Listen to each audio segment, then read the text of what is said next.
Hello. Good evening, good evening, good evening. क्या हाल है बच्चों? खुश रहो, खुश रहो, खुश रहो। आ हेलो, हेलो, हेलो। आपके शहर में सर्दी पड़ रही है, नहीं पड़ रही है? सो विंटर, विंटर कैसा है आपके यहाँ पे? हमारे यहाँ विंटर अच्छा है। बहुत ठंड है sir. Okay, very good, very good. So winter ठीक है, अच्छा है। आयन इक्विलिब्रियम की।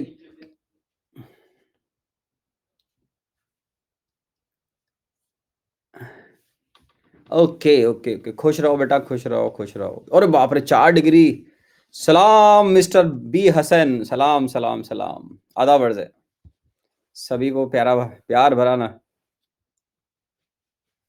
Okay, okay. प्रणाम बेटा, प्रणाम। राधे, राधे, राधे। वाह! एक बच्चा राधे, राधे करता है। Sir I am from Google batch. Okay, most welcome. कोई दिक्कत नहीं, बहुत अच्छा है आपके लिए। चलो बच्चों, तो आज हम स्टार्ट करेंगे फिजिकल केमिस्ट्री का हमारा एक बहुत ही इंपॉर्टेंट टॉपिक, जिसका नाम है आयन इक्विलिब्रियम। 11th क्लास के स्टूडेंट्स के पॉइंट ऑफ व्यू से ये 11th क्लास का ऑनेस्टली बोलूं तो बच्चों को सबसे डिफिकल्ट चैप्टर लगता है ना? ठीक है ना, सबसे डिफिकल्ट चैप्टर उनको लगता है। लेकिन हम इसको इस तरीके से कवर करेंगे कि चैप्टर के एंड में जो बच्चे रेगुलर हैं क्लासेस के अंदर, और जो जिनकी लर्निंग एबिलिटी अच्छी है, जो मेरे साथ में मेहनत करेंगे, नोट्स को रिवाइज करेंगे, तो उनका एंड ऑफ दिस टॉपिक जब अपन एंड करेंगे इसका, तो उनका आयनिक बहुत अच्छा हो जाना चाहिए। ठीक है ना? ठीक है ना? हाँ, ये ड्रॉपर के लिए भी, ड्रॉपर को पढ़ना है तो पढ़ो, इसमें क्या दिक्कत आ रही है? 11th पढ़ो, 12th क्लास के बच्चे पढ़ो, 13 पढ़ो, क्या दिक्कत है? सब पढ़ो। आयनिक, आयनिक सब सिलेबस में बेटा है ना। आयनिक फिजिकल केमिस्ट्री के सिलेबस में है। Okay, IIT mains as well as advance दोनों में ही इससे प्रॉब्लम्स आते हैं माय डियर स्टूडेंट। ठीक है, तो इसका आप बहुत ध्यान रखें। ये टॉपिक काफी इंपॉर्टेंट है, इसका आप ध्यान रखें, है ना? इस टॉपिक को लाइटली मत लेना, क्योंकि इस टॉपिक के दो इंपैक्ट आएंगे आपके। एक इस टॉपिक पे यहां बात कर रहे हैं, और एक आपका इंपैक्ट आएगा इसका कहां पर? इसका बहुत बड़ा इंपैक्ट आएगा आपका इलेक्ट्रोकेमिस्ट्री के अंदर भी। ठीक है ना? तो इस चैप्टर के प्रॉब्लम सेपरेट भी आते हैं IIT mains as well as advance में, और इलेक्ट्रोकेमिस्ट्री के साथ मिक्स होकर भी आते हैं, मिक्स होकर होकर भी आते हैं। ठीक है ना? ये टॉपिक मैं गूगल बैच में नहीं करवाऊंगा, नहीं, इतना टाइम नहीं है बेटा गूगल बैच के लिए। ठीक है ना? गूगल बैच में टॉपिक नहीं होगा, किसी भी हालत में नहीं हो सकता है, टाइम ही नहीं है उन बच्चों के लिए। दिसंबर, जनवरी, फरवरी, मार्च पूरा सिलेबस कवर करना है। ठीक है ना? ठीक है ना? ओके, तो गूगल बैच में ये नहीं करवाऊंगा मैं, है ना? ठीक है ना? तो चलिए अब सुने आराम से। इसके अंदर हम जो डिस्कशन करेंगे टॉपिक के अंदर, वो वन आज से हम आयनिक स्टार्ट करने जा रहे हैं। तो अपने को सबसे पहले क्या करना चाहिए बच्चों, बताओ?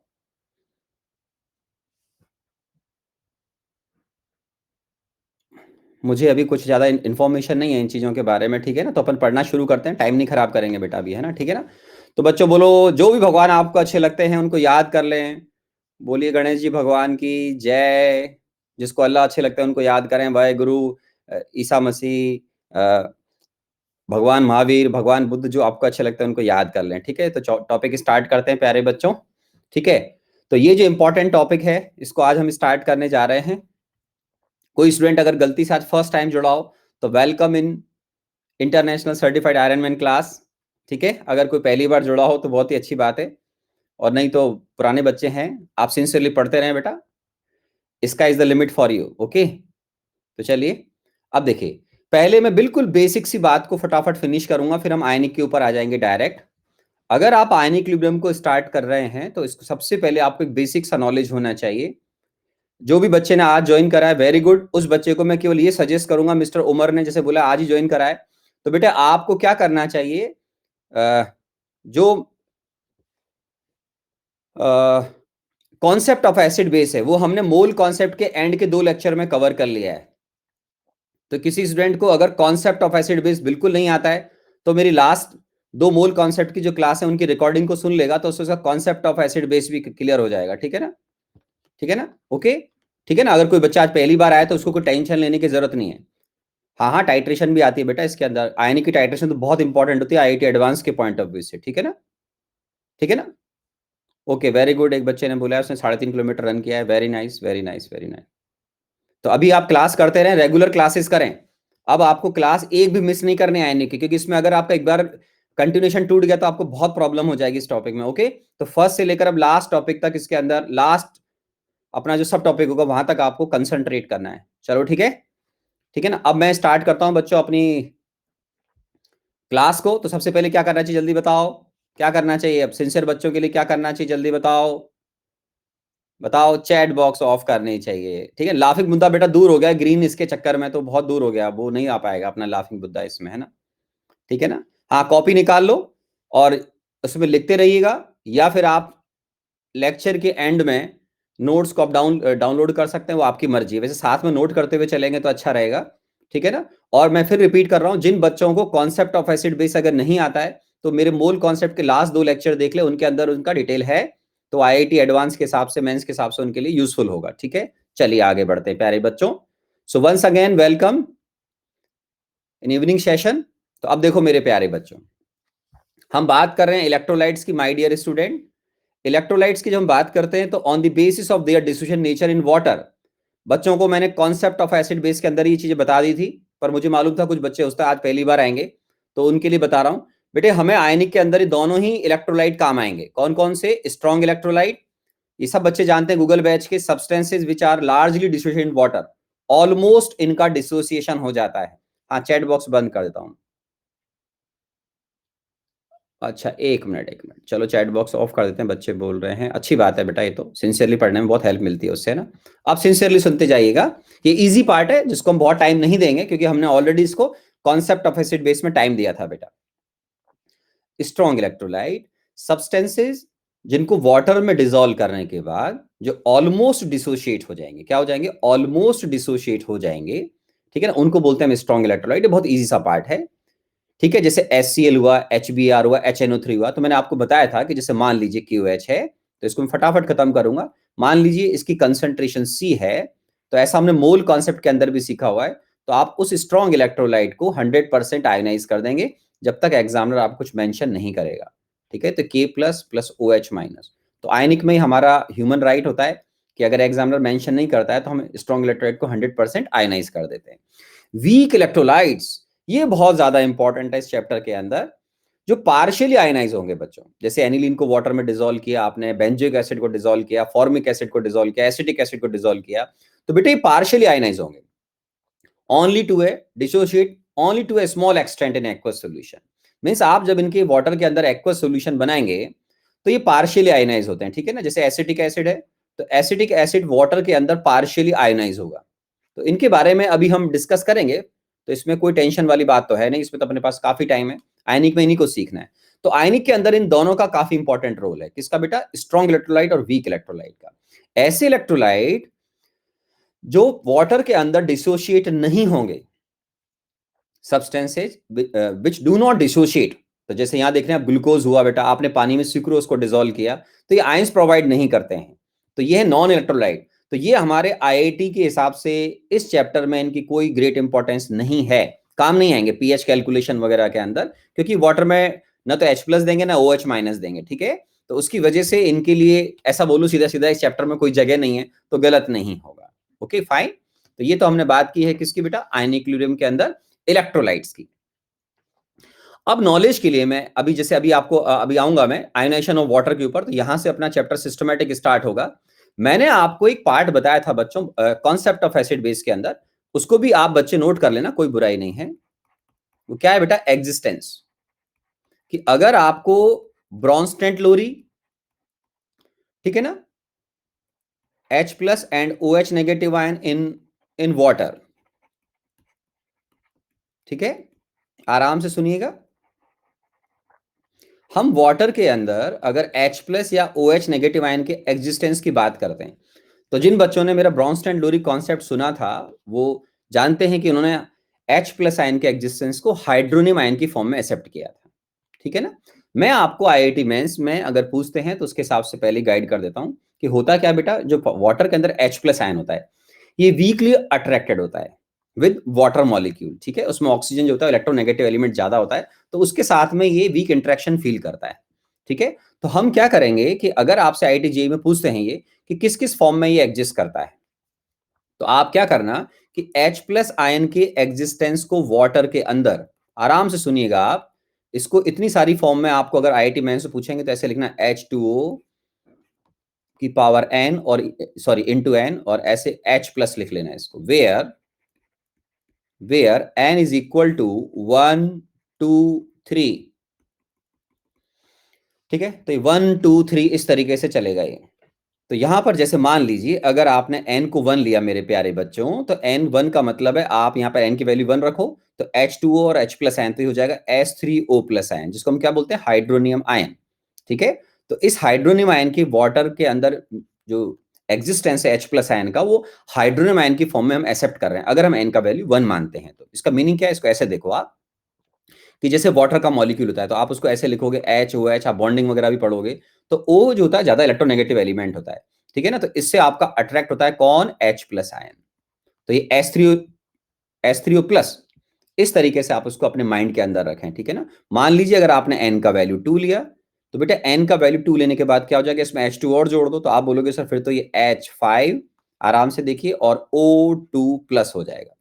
ठीक है, तो इस तरीके से आप n का वैल्यू 1 2 3 4 कुछ भी ले सकते हैं। अब इसका मतलब क्या हो गया बेटा, इसको आप ऐसे फील करो कि H प्लस आयन है और ये वाटर के दो मॉलिक्यूल के साथ में अट्रैक्ट हो रहा है, वीकली अट्रैक्ट हो रहा है। ठीक है ना, तो ये एग्जिस्टेंस अगर आईआईटी मेंस पूछेगा कि कितनी फॉर्म में पॉसिबल है, तो आपके लिए ये जो कॉन्सेप्ट मैं बता रहा हूं ये काफी इंपॉर्टेंट हो जाएगा, देखने में काफी इजी है। इसको हम बोलते हैं H plus ion weekly attracted with water molecules.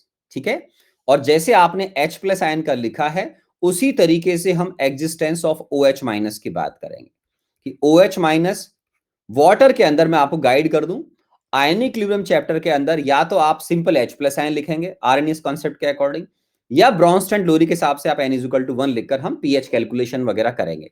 बाकी n के वैल्यू 2 3 4 वो आपको आईआईटी मेंस के हिसाब से मैंने गाइड किया कि कल को आईआईटी मेंस में अगर क्वेश्चन आ गया कि H प्लस आयन या existence of H plus ion in water किस किस फॉर्म में पॉसिबल है, तो आप सारे ऑप्शन देखेंगे जहां n का वैल्यू 1 2 3 4 आता हो, वहां पर आप कैलकुलेशन करके बोल देंगे कि सर ये सब में H प्लस आयन इस फॉर्म में एग्जिस्ट करता है। ठीक है, और OH माइनस की अगर ये बात करते हैं बच्चों, तो आप इसको भी ऐसे लिखना H2O NOH माइनस, इस तरीके से।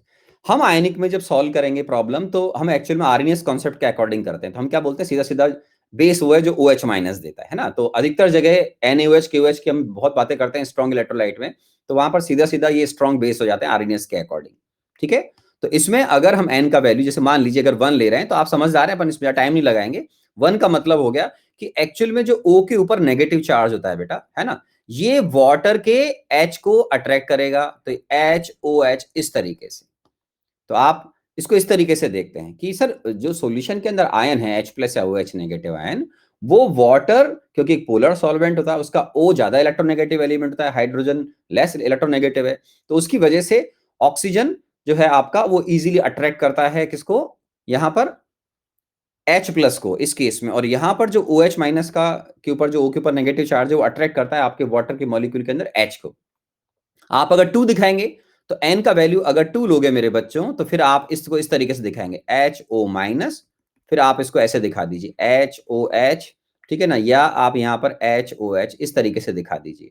ठीक है, तो ये केवल n की वैल्यू 1 2 3 आपको जो भी रखने हो आप इस तरीके से रख सकते हैं। तो यहाँ n का वैल्यू 2 रख दोगे आप, तो बोलोगे सर हाइड्रोजन कितना हो गया मेरे बच्चों, तो आप बोलोगे सर हाइड्रोजन हो गया H3। O कितना हो गया, आप बोलोगे सर O3 माइनस हो गया। तो इस तरीके से काउंटिंग करके आप आराम से लिख सकते हैं, इसके अंदर कोई इश्यू नहीं है। ठीक है, n का वैल्यू 2 लोगे बेटा, तो यहाँ 2 रखना है, तो H कितना हो जाएगा 4, O कितने हो जाएंगे 2, फिर उसमें OH और ऐड कर देना। ठीक है, तो जैसे n का वैल्यू 1 लिया मेरे प्यारे बच्चों, तो हाइड्रोजन टोटल कितना होगा 2 and 3, तो आप बोलोगे सर H3 ऐसे लिखना बच्चों की तरह। ठीक है, फिर एक O, n का वैल्यू 1 ले रहे हैं अपन, फिर ये O and O कितना हो गया O2, तो इसको ऐसे लिखना है O2 माइनस, इस तरीके से। ये तो अपना एक बेसिक सा आइडिया हो गया कि आयनिक इक्विलिब्रियम स्टार्ट करने से पहले, ये बेसिकली आयनिक के पार्ट हैं, लेकिन जो इंपॉर्टेंट सेक्शन है वो अब शुरू होता है। इनको बोलते हैं बेसिक्स ऑफ आयनिक, कि भाई ये तो आप आयनिक पढ़ना शुरू करें तो आपको पहले से मालूम होगा तो अच्छा रहेगा। इसीलिए हम आयनिक से पहले concept of acid base cover करते हैं, ताकि बच्चे को प्रॉब्लम ना आए कि ब्रॉन्स्टेड एसिड क्या होता है, बेस क्या होता है, आर्नियस एसिड बेस क्या होते हैं। तो मेरे ख्याल से सारे बच्चे अभी अपनी क्लास में जो भी हो इतना समझते हैं कि आरएनएस कॉन्सेप्ट के अकॉर्डिंग एसिड वो है जो H+ देगा, बेस वो है जो OH- देगा। मैं बहुत फास्ट बोल रहा हूँ बिकॉज ये पार्ट हम डिटेल में कवर कर चुके हैं। आरएनएस एसिड वो है जो प्रोटॉन डोनर होगा, H+ देगा, और बेस वो है जो H+ गेन करेगा। लुईस कॉन्सेप्ट के अकॉर्डिंग इलेक्ट्रॉन पेयर जो डोनर देता है, जो डोनर होगा वो आपका क्या कहलाएगा बताइए? आपको मालूम है कि सर वो बेस होगा और जो एक्सेप्टर होगा वो आपका एसिड हो जाएगा। तो ये डेफिनेशन हम पहले ही लास्ट 2 क्लासेस में कवर कर चुके हैं, तो जिनको वो लेक्चर देखना वो जरूर देख लें। Good for knowledge, very good, है ना। अब हम आगे बढ़ते हैं बच्चों, ठीक है। तो अब हम रियल सेंस में अब आराम आराम से चलेंगे कि चैप्टर का जो एक तरीके से मजा है वो अब अपने पास यहाँ पर आने वाला है, ठीक है। देखिए अब इसमें सब मैं लिखूंगा ताकि आपको लिखने का भी पूरा टाइम मिलेगा। मैं 1 मिनट मेरी कुर्सी को और अच्छा एडजस्ट कर लेता हूं, ठीक है, राइट। अब देखो इसके अंदर मेरे बच्चों, हाँ मेरे को थोड़ा सा टेढ़ा होकर बैठने में मजा आता है इस तरीके से। देखिए अब आयोनाइजेशन ऑफ वाटर की हम जो बात करते हैं, तो सिंप्लिसिटी के पॉइंट ऑफ व्यू से अगर आप ऐसा लिखते हैं कि सर H2O, ठीक है, H2OL, आराम से देखिएगा। और भी किस तरीके से लिख सकते हैं मैं आपको बताऊंगा। तो आप इसको सिंपल ऐसे लिखें, H+ एक्वस प्लस OH-। आयनिक में अगर आप साथ में नोट्स लिखते हुए चलेंगे, यहां से मैं जो स्टार्ट कर रहा हूं तो आपके लिए बहुत फायदेमंद होगा, अच्छा रहेगा, टाइम बचेगा। और पुराना पार्ट अगर आपको लगता है कि भाई वो भी मुझे लिखना है तो लिखना चाहिए, बिल्कुल लिखना चाहिए। उसको भी आप क्लास के एंड में लिख लें, अभी लिख लिया हो तो बहुत बढ़िया, नहीं तो क्लास के एंड में लिख लीजिए। यहां से तो मैं सबको गाइड करता हूं कि आपको डेफिनेटली नोट करना चाहिए ताकि हमारे पास फ्यूचर में टाइम बचे। अब देखिए होता क्या है कि जो वाटर है प्योर, ये हमारा इस चैप्टर के अंदर क्या रहेगा? सॉल्वेंट रहेगा। अब इसमें आप कल को HCl मिला देंगे, NaOH मिलाएंगे, एसिटिक एसिड मिलाएंगे, बेंजोइक एसिड मिलाएंगे, तो वाटर हमारा यहाँ सॉल्वेंट रहेगा। तो ट्रेडिशनली इसके आयंस के ब्रैकेट में हम H+ एक्वस और OH- एक्वस ही लिखते हैं, ठीक है ना, कि वाटर हमारा सॉल्वेंट डिक्लेयर है इस चैप्टर के अंदर जब हम प्रॉब्लम सॉल्व करेंगे। ओके, एक बात नॉलेज के लिए, आपको हम ऑलरेडी मोल कॉन्सेप्ट के अंदर बता चुके हैं कि प्योर वाटर की कंसंट्रेशन क्या होती है। आप बोलोगे यस सर, तो यहां H2L की जो कंसंट्रेशन होती है बच्चों प्योर वाटर की, ये केमिकल इक्विलिब्रियम के अंदर एक्टिविटी की टर्म्स में मैंने बताया था कुछ इसके बारे में, आज वापस देख लीजिएगा थोड़े टाइम बाद, कोई दिक्कत नहीं है। इसकी कंसंट्रेशन होती है बच्चों 1000/18। आप बोलोगे यस सर याद है हमको, मोल कॉन्सेप्ट में इसको क्या बोलते हैं? मोल पर लीटर। तो ये हमारे, इसको और चाहे तो आप सी की फॉर्म में लिख लें कि ये कंसंट्रेशन है प्योर वाटर की।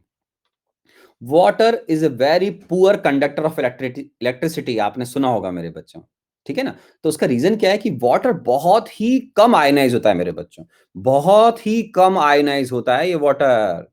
कितना कम होता है वो आज देखेंगे आप, तो आप हंसोगे। उन्होंने बोला सर इतना कम, तो यस, तो वो अपन देखेंगे अभी क्लास के अंदर, आराम आराम से देखिए,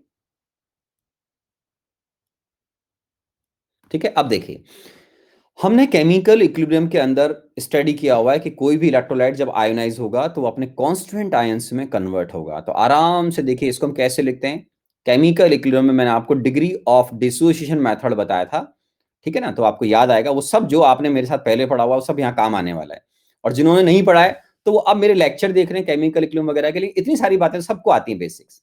तो यहाँ क्या लिखोगे बेटा? C अल्फा, और यहाँ लिखोगे C अल्फा। इसको हम बोलते हैं, ये हमारा डिग्री ऑफ डिसोसिएशन मेथड है जो हमने केमिकल इक्विलिब्रियम के अंदर सीखा हुआ है, जो हमने 13 के बैचेस में कवर किया था और हमारे 11th के बच्चों ने वहां पर अटेंड करके फायदा उठा लिया कि सर 2 महीने के कंडेंस प्रोग्राम में हमने 2 टॉपिक कवर कर लिए, एक तरीके से मोल भी कवर हो गया और केमिकल भी हो गया। तो दैट्स वेरी गुड यार, साल भर का कोर्स 2 महीने में अनअकैडमी प्लेटफॉर्म को थैंक यू बोलना चाहिए कि इस पर आपने इतना अच्छा कवर कर लिया। और अभी तो आयनिक जो सबसे डिफिकल्ट चैप्टर है वो भी कवर हो जाएगा आपका। So very good. अब देखिए इसके अंदर जो वाटर है आयनाइज होगा। आप फ्यूचर में अगर ऐसा भी लिखना चाहेंगे तो हम लिख देंगे, उसमें कोई दिक्कत नहीं, बट अभी यहाँ जरूरत नहीं है। अगर आपने बिल्कुल बच्चों की तरह C-X लिखा तो यहाँ X लिखिएगा, तो यहाँ X लिख लिएगा, तो फिर उसमें कोई दिक्कत नहीं है। फिर आप यहाँ पर क्या लिखना बेटा? ऐसे जो मैंने केमिकल इक्विलिब्रियम में भी सिखाया था, where where X is equal to C alpha, ऐसे भी लिख सकते हैं, कोई प्रॉब्लम नहीं है, ठीक है। अगर आप इस तरीके से लिखेंगे C-X इसको हम बोलते हैं स्टोइकोमेट्रिक मेथड। और अगर आप अल्फा की टर्म्स में लिखेंगे तो इसको हम बोलते हैं डिग्री ऑफ आयोनाइजेशन या डिग्री ऑफ डिशन मेथड। केमिकल इक्विलिब्रियम में हम इसको बोलते हैं डिग्री ऑफ डिसोसिएशन, ठीक है। आप बोलोगे ठीक है सर। अब देखिए इसके अंदर यहां जो वाटर डिसोशिएट हो रहा है या आयनाइज होता है अपने आयंस के अंदर, वो आपको रिएक्शन दिख रहा है। तो इसको हम यहां पर आपके एनसीईआरटी के अंदर, बोर्ड की बुक के अंदर, आपकी जो एनसीईआरटी की बुक है ठीक है ना, उसके अंदर आपको लिखा हुआ है, तो उसका सम्मान करते हुए मैं लिख रहा हूं कि भाई देखो, अगर हम इक्विलिब्रियम कांस्टेंट लिखते हैं, आप बोलोगे इक्विलिब्रियम कांस्टेंट, यस, तो हमने 11th क्लास में, अभी 11th ही चल रहा है अपना वैसे, तो हमने सीखा हुआ है केमिकल इक्विलिब्रियम में भी कि आप जब इक्विलिब्रियम कांस्टेंट लिखेंगे तो concentration of H plus ion, मतलब concentration of product, divide by क्या लिखोगे बच्चों, कंसंट्रेशन ऑफ रिएक्टेंट, तो ये कंसंट्रेशन ऑफ रिएक्टेंट हो जाएगा। आप बोलोगे ये भी ठीक है सर। तो ये जो इक्विलिब्रियम कांस्टेंट है उसको बोर्ड के हिसाब से हम लिख रहे हैं, इन्होंने इसका नाम डिसोसिएशन कांस्टेंट लिखा हुआ है। क्या नाम लिखा हुआ बेटा, dissociation constant. Sir water dissociate हो रहा है अपने आयंस में, डिसोसिएशन कांस्टेंट, आराम से देखिए। और अगर आप कभी ऑर्गेनिक केमिस्ट्री पढ़ेंगे तो ऑर्गेनिक केमिस्ट्री के अंदर कई ऑथर यहां पर इसका नाम के भी यूज करेंगे, के, इसको बोलते हैं एसिडिक कांस्टेंट ऑफ वाटर। क्या बोलते हैं बेटा, एसिडिक कांस्टेंट ऑफ वाटर, ये ऑर्गेनिक केमिस्ट्री में काम आता है। तो एसिडिक कांस्टेंट ऑफ वाटर भी बोलते हैं इसको, ठीक है ना। आप वाटर्स को जब किसी और सब्सटेंसेस से अटैच करते हैं ऑर्गेनिक केमिस्ट्री, मतलब कंपेयर करते हैं ऐसे बोलना चाहिए, तो उस समय उनके पीके को कंपैरिजन करते हैं ऑर्गेनिक केमिस्ट्री में।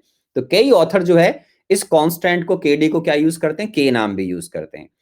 हमारे यहां पर आयन इक्विलिब्रियम के अंदर ग्रेट इंपॉर्टेंस इनकी नहीं है। क्यों नहीं है, क्योंकि जो वाटर है वो आपका इस चैप्टर के अंदर क्या रहेगा, सॉल्वेंट, और अगर प्योर वाटर होगा तो उसकी कंसंट्रेशन ही फिक्स है, जिसको हम 1000/18 क्या बोलते हैं, नंबर ऑफ मोल्स प्रेजेंट पर लीटर ऑफ वाटर। तो ये 55.55 वैल्यू होती है, हमने मोल कॉन्सेप्ट के अंदर भी सीखा हुआ है माय डियर स्टूडेंट। आप बोलोगे यस सर। तो जिन बच्चों ने सबने रेगुलर क्लास की उनको तो कोई दिक्कत है नहीं, जिनकी छूट गई हो या उन्होंने नहीं की हो तो वो मेरी रिकॉर्डिंग देख सकते हैं, कोई प्रॉब्लम नहीं। ठीक है, अब ये हो गया कांस्टेंट। अब होता क्या है मेरे बच्चों कि हम इसको कैसे लिखते हैं, के डी इंटू, अब ये जो वाटर है इसकी कंसंट्रेशन रहेगी कांस्टेंट, तो हम इसको ऐसे लिखते हैं, concentration of H plus ion aqueous, या मैं दूसरे पेज पे लिख देता हूं आराम से, ठीक है ना।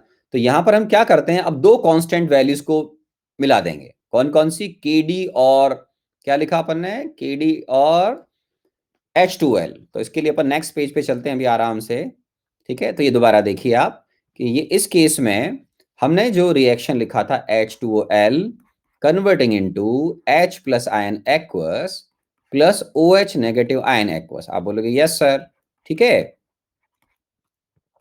अब मैं काम काम की बातें लिखूंगा यहाँ पर, आप बोलोगे लिखिए सर आराम से। तो यहाँ पर इक्विलिब्रियम पर क्या हो गया बेटा, ये C1 माइनस एल्फा, और ये हो जाएगा C अल्फा और ये C अल्फा। आप बोलोगे यस सर। अब के का यहां पर जो आपने लिखा था के डी इंटू, अब मैं H2L को इस तरफ लेकर आ रहा हूं, ठीक है। और ये किसके इक्वल हो गया बेटा, concentration of H plus ion aqueous into OH negative ion aqueous, ठीक है, ये हो गया। तो ये जो वैल्यू है, दो कांस्टेंट वैल्यू, एक तो के डी हो गया बेटा और एक हो गया H2L, इन दोनों को मर्ज करके हम एक नया कांस्टेंट बनाते हैं जिसका नाम होता है KW। KW आपको आयनिक इक्विलिब्रियम के हिसाब से इसको बहुत ध्यान रखना है, ग्रेट इंपॉर्टेंस है इसके आयनिक इक्विलिब्रियम के अंदर, ठीक है ना। और ये बेसिकली इसको हम थ्योरेटिकली क्या बोलते हैं बेटा, कि ये जो आपने लिखा है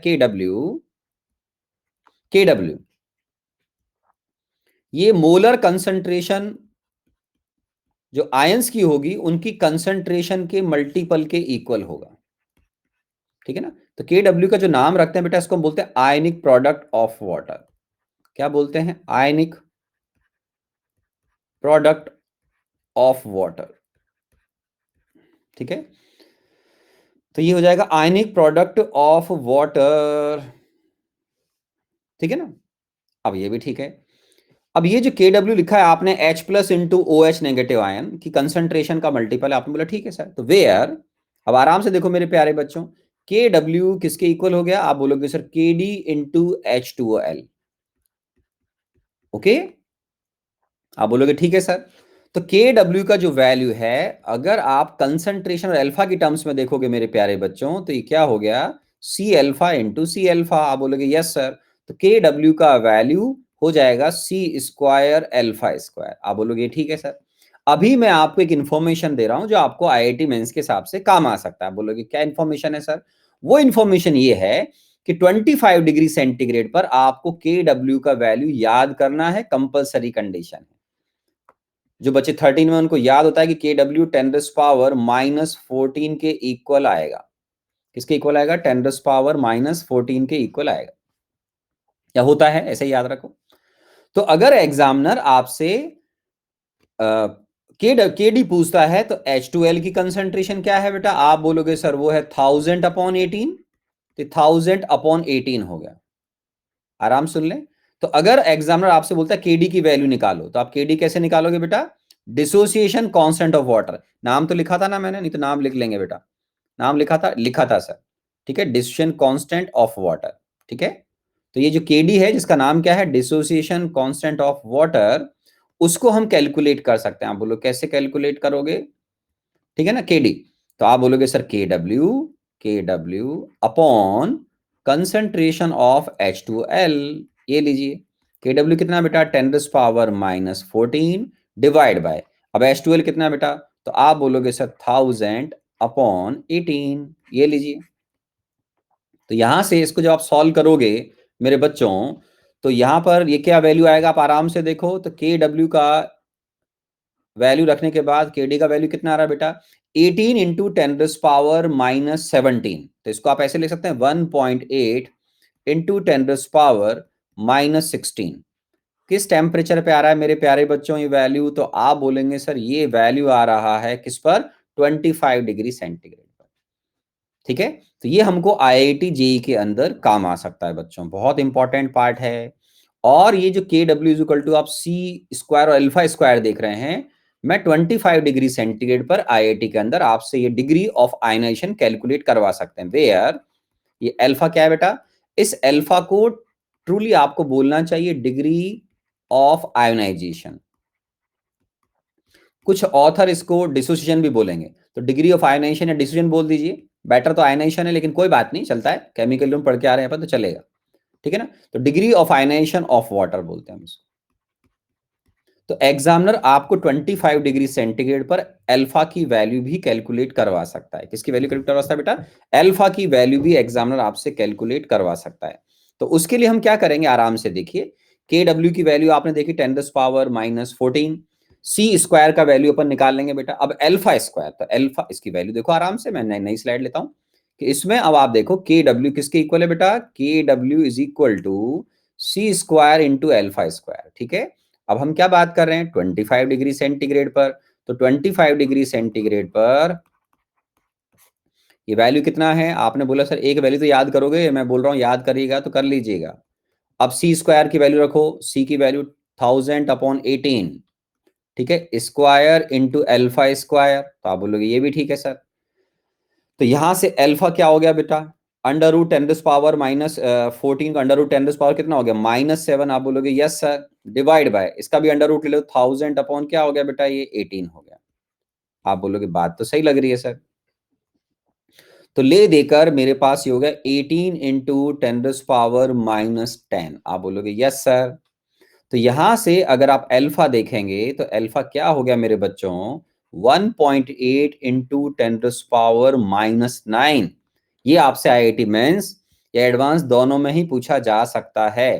तो ये एक आपके लिए इंपॉर्टेंट पार्ट है कि ये सब चीजें जो बच्चे 11th क्लास में होते हैं या 12th या 13 में, उनको याद होना चाहिए, इंपॉर्टेंट है। ठीक है, उसके अलावा अगर आप परसेंटेज, या इससे पहले एक इंटरेस्टिंग बात देखो आप बच्चों, बड़ा मजा आएगा। इसको आप ऐसे देखो और बोलो कैसे देखो सर? 1.8 डिवाइड बाय 10⁻, इसको ऐसे लिखता हूं, इसको ऐसे देखना मेरे बच्चे, डिवाइड बाय 10⁻9। तो ये इसको आप ऑलमोस्ट चलो ऐसे मान लो, आप भी क्या याद करोगे? तो इसका मतलब समझते हो आप कितना मजा आएगा? जिन बच्चों ने केमिकल इक्विलिब्रियम में मेरे साथ डिग्री ऑफ डिशन का मीनिंग समझा हुआ है, उनको समझ में आएगा कि हे भगवान, इसका मतलब ये हुआ कि 10⁻9 मॉलिक्यूल में से 10⁻9 मॉलिक्यूल में से दो मान रहा हूं मैं 1.8 को राउंड फिगर में, समझ रहे हो आप? तो इसका मतलब दो मॉलिक्यूल भी इफेक्टिवली आयनाइज नहीं होते। आप चलो 2 मान लो, हटाओ 1.8 को, मान लेते हैं 10⁻9 उसमें से केवल दो मॉलिक्यूल आयनाइज होते हैं। तो यार ये तो रिएक्शन ना के बराबर होती है। बिल्कुल सही बात है मेरे बच्चों, वो तो इसलिए पढ़ रहे हैं क्योंकि इसकी इंपॉर्टेंस है चैप्टर के अंदर। समझ रहे हो? वरना हम तो इस तरह की रिएक्शन को बोलते हैं प्रैक्टिकल सेंस में कि ये तो इफेक्टिवली बहुत बहुत ही नेग्लिजिबल वैल्यू या नेग्लिजिबली रिएक्टेंट का प्रोडक्ट में कन्वर्ट होता है। तो बिल्कुल सही बात है, अल्फा देखो कितना कम है। अरे 10⁻9 रुपीज आपके पास हो, तो क्या आपको 2 रुपए किसी को दान करने में दिक्कत आएगी? आप बोलोगे नो सर, दैट्स गुड। तो आप ये देखिए कि 10⁹ में से 2 मॉलिक्यूल भी आयोनाइज नहीं हो रहे हैं। वो तो मैं 1.8 को 2 मान रहा हूं बच्चों। तो इसको बोलते हैं फ्रैक्शनल कन्वर्जन। अगर किसी बच्चे ने अल्फा बिल्कुल ही अब तक नहीं पढ़ा हो तो पहली बात तो बहुत ही गलत बात है। बट इस अल्फा का मतलब होता है रिएक्टेंट के इनिशियली आपके पास कितने मोल्स हैं और कितने मोल्स उसके प्रोडक्ट में कन्वर्ट हो गए। तो अल्फा होता है fractional conversion, moles of reactant converted into product divide by initial moles of reactant. इस तरीके से आप अल्फा को डिफाइन कर सकते हैं। या फिर आप इन टर्म्स ऑफ कंसंट्रेशन कर लें कि इनिशियल कंसंट्रेशन क्या है वो मालूम है और कंसंट्रेशन कितना पार्ट प्रोडक्ट में कन्वर्ट हुआ है, तो वो फ्रैक्शनल कन्वर्जन आप कंसंट्रेशन का भी ले सकते हैं। ठीक है, तो अल्फा को बहुत सिंपल दिमाग में रखें कि ये रेशियो है basically moles of reactant convert into product divide by initial moles of reactant. अब क्योंकि हमारा यहाँ पे वॉल्यूम कांस्टेंट आता है ड्यूरिंग प्रोग्रेस ऑफ रिएक्शन, तो हम उसी मोल्स को कंसंट्रेशन से रिप्लेस कर देते हैं। तो अल्फा हो गया। अब एग्जाम में हो सकता है कि एग्जामिनर आपसे पूछ ले percentage percentage degree of ionisation.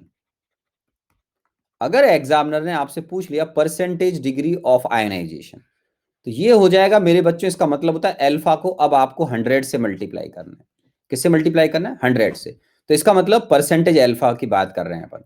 तो इसके लिए वैल्यू कितना हो जाएगा बेटा? तो आप बोलोगे सर 1.8 इंटू 10⁻⁹ इंटू क्या करोगे बेटा? 100। तो ये आपका आंसर अगर IIT मेंस में पूछा जाएगा तो ध्यान रखना परसेंटेज अल्फा और अल्फा में 100 का डिफरेंस है बेटा। जल्दबाजी मत करना एग्जाम में, ठीक है ना? हाँ, ज्यादा जल्दबाजी बहुत खतरनाक होती है एग्जाम में। इजी क्वेश्चन गलत होना एग्जाम में मैं तो क्राइम की तरह मानता हूं अच्छे बच्चों का, कि सब कुछ आता है फिर भी आप गलती करके आ गए, तो ये तो बहुत गलत बात हो जाती है। ठीक है, ठीक है। तो आप बोलोगे यस सर, तो इसमें भी कोई दिक्कत वाली बात नहीं है अपने को, है। ठीक है बच्चों, तो ये पार्ट हो गया अपना। तो ये अल्फा देखिए आप कितना कम है वाटर के लिए। ठीक है, अब हम पीएच से रिलेटेड बातें करेंगे आयनिक इक्विलिब्रियम में। तो वाटर के बारे में ज्यादा डिटेल में सुनने ज्यादा अपन सुन रहे हैं KW, आपके बहुत काम का है। तो इसका नाम क्या रखा था बेटा हमने? Ionic product of water. इसका नाम ध्यान रखना बेटा, है ना, ये नाम आपको याद रहना चाहिए, आयनिक प्रोडक्ट ऑफ वाटर। यार इसको ऐसा लग रहा है इरेज कर रहे हैं अपन, इरेज नहीं करते हैं ना। ठीक है, तो आयनिक प्रोडक्ट ऑफ वाटर, नाम ध्यान रखें। और अगर आप चाहें तो लास्ट क्लास में मैंने आपको बताया था, इसको आप चाहें तो सेल्फ आयोनाइजेशन कांस्टेंट भी बोल सकते हैं। क्या बोलते हैं? सेल्फ आयोनाइजेशन कांस्टेंट, या मैंने आपको बताया था और KAPC, ऑटो प्रोटोलाइसिस कांस्टेंट। ये नाम जो बच्चे रेगुलर क्लास अटेंड कर रहे हैं उनको मालूम है कि सर इनमें, हाँ सर आपने सब, ऑटो प्रोटोलाइसिस कांस्टेंट मतलब मॉलिक्यूल जो है उनके बीच में यहां पर प्रोटॉन ट्रांसफर होगा। तो वो अगर देखना है तो मैं इसको आपको अलग से यहां भी दिखा सकता हूं। तो इसको आप चाहें तो इसको मैं इधर दिखाता हूं दोबारा से आपको, ये लो। ठीक है ना, तो इसमें कोई टेंशन न लें आप। तो ये जो सेल्फ आयनेशन कांस्टेंट आपने बोला है, इसको मैं दूसरी तरफ अभी अलग तरीके से और दिखाता हूं आपको, है ना। आप टेंशन न लें, अगर यहां भी ना लिखना चाहें तो ब्रॉन्स्टेड लोरी के हिसाब से अपन देख लेते हैं बच्चों, है ना, कोई दिक्कत नहीं। अभी तो आप आराम से देखो कि अपने अल्फा को सीख लिया है कि वाटर का अल्फा कितना कम होता है। ठीक है, तो ये बात तो अभी हम सब बच्चों ने देख ली है।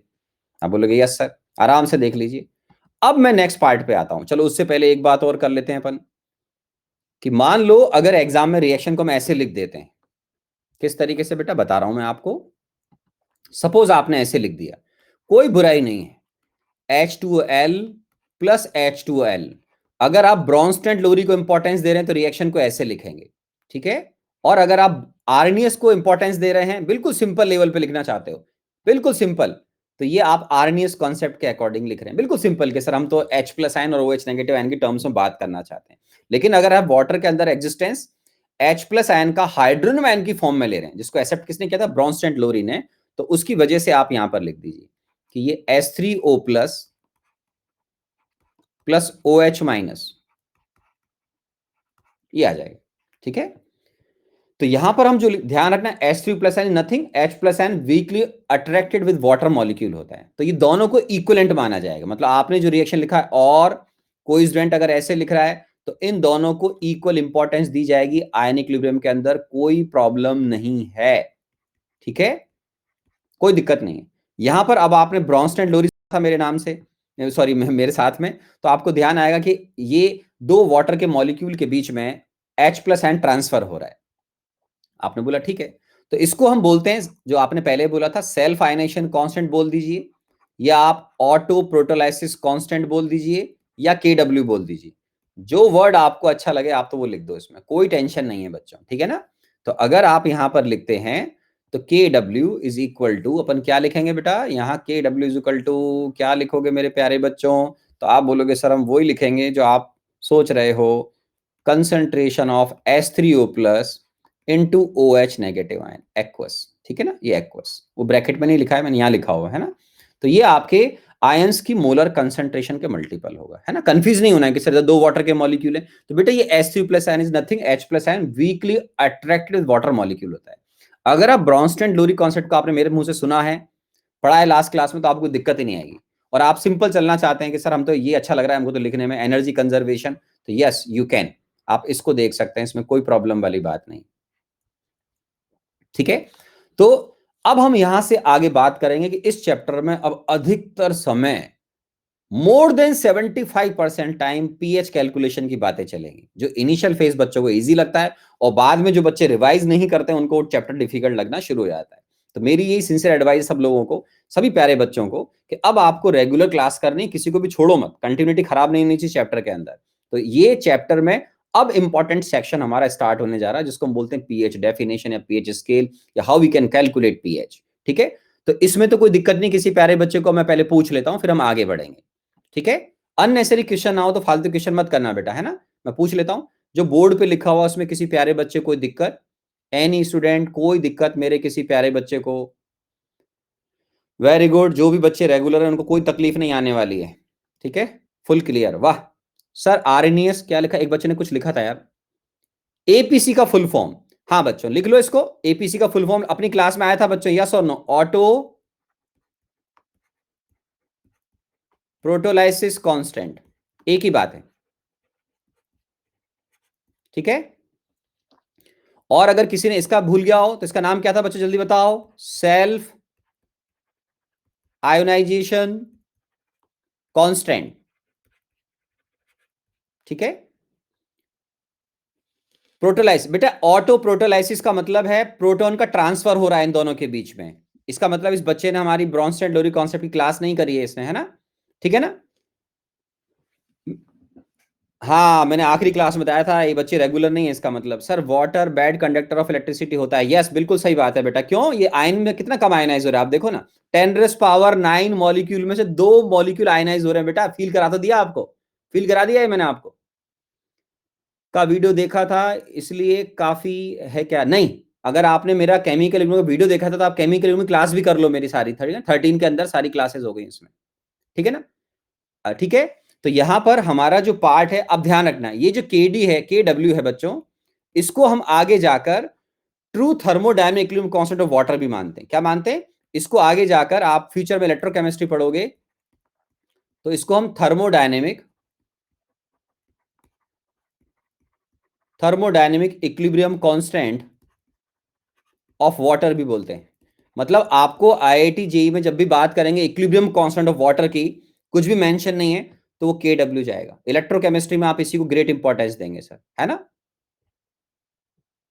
क्या है सर, एक बार लेक्चर के बाद कॉन्सेप्ट क्या बोल रहे, क्या है बेटा, वो सारा खत्म हो चुका है हमारा, अब नहीं लूंगा बेटा क्लास के अंदर, है ना, कॉन्सेप्ट ऑफ एसिड बेस नहीं है ना, मैं 1.5 लेक्चर के बारे में बात कर चुका, 1.5 लेक्चर आपसे ब्रॉन्स्टन लोरी आरएनएस और लीव्स के बारे में, ठीक है ना, तो इन बच्चों का मैं टाइम खराब नहीं करूंगा जो बच्चे रेगुलर हैं, ठीक है ना, ठीक है, ओके।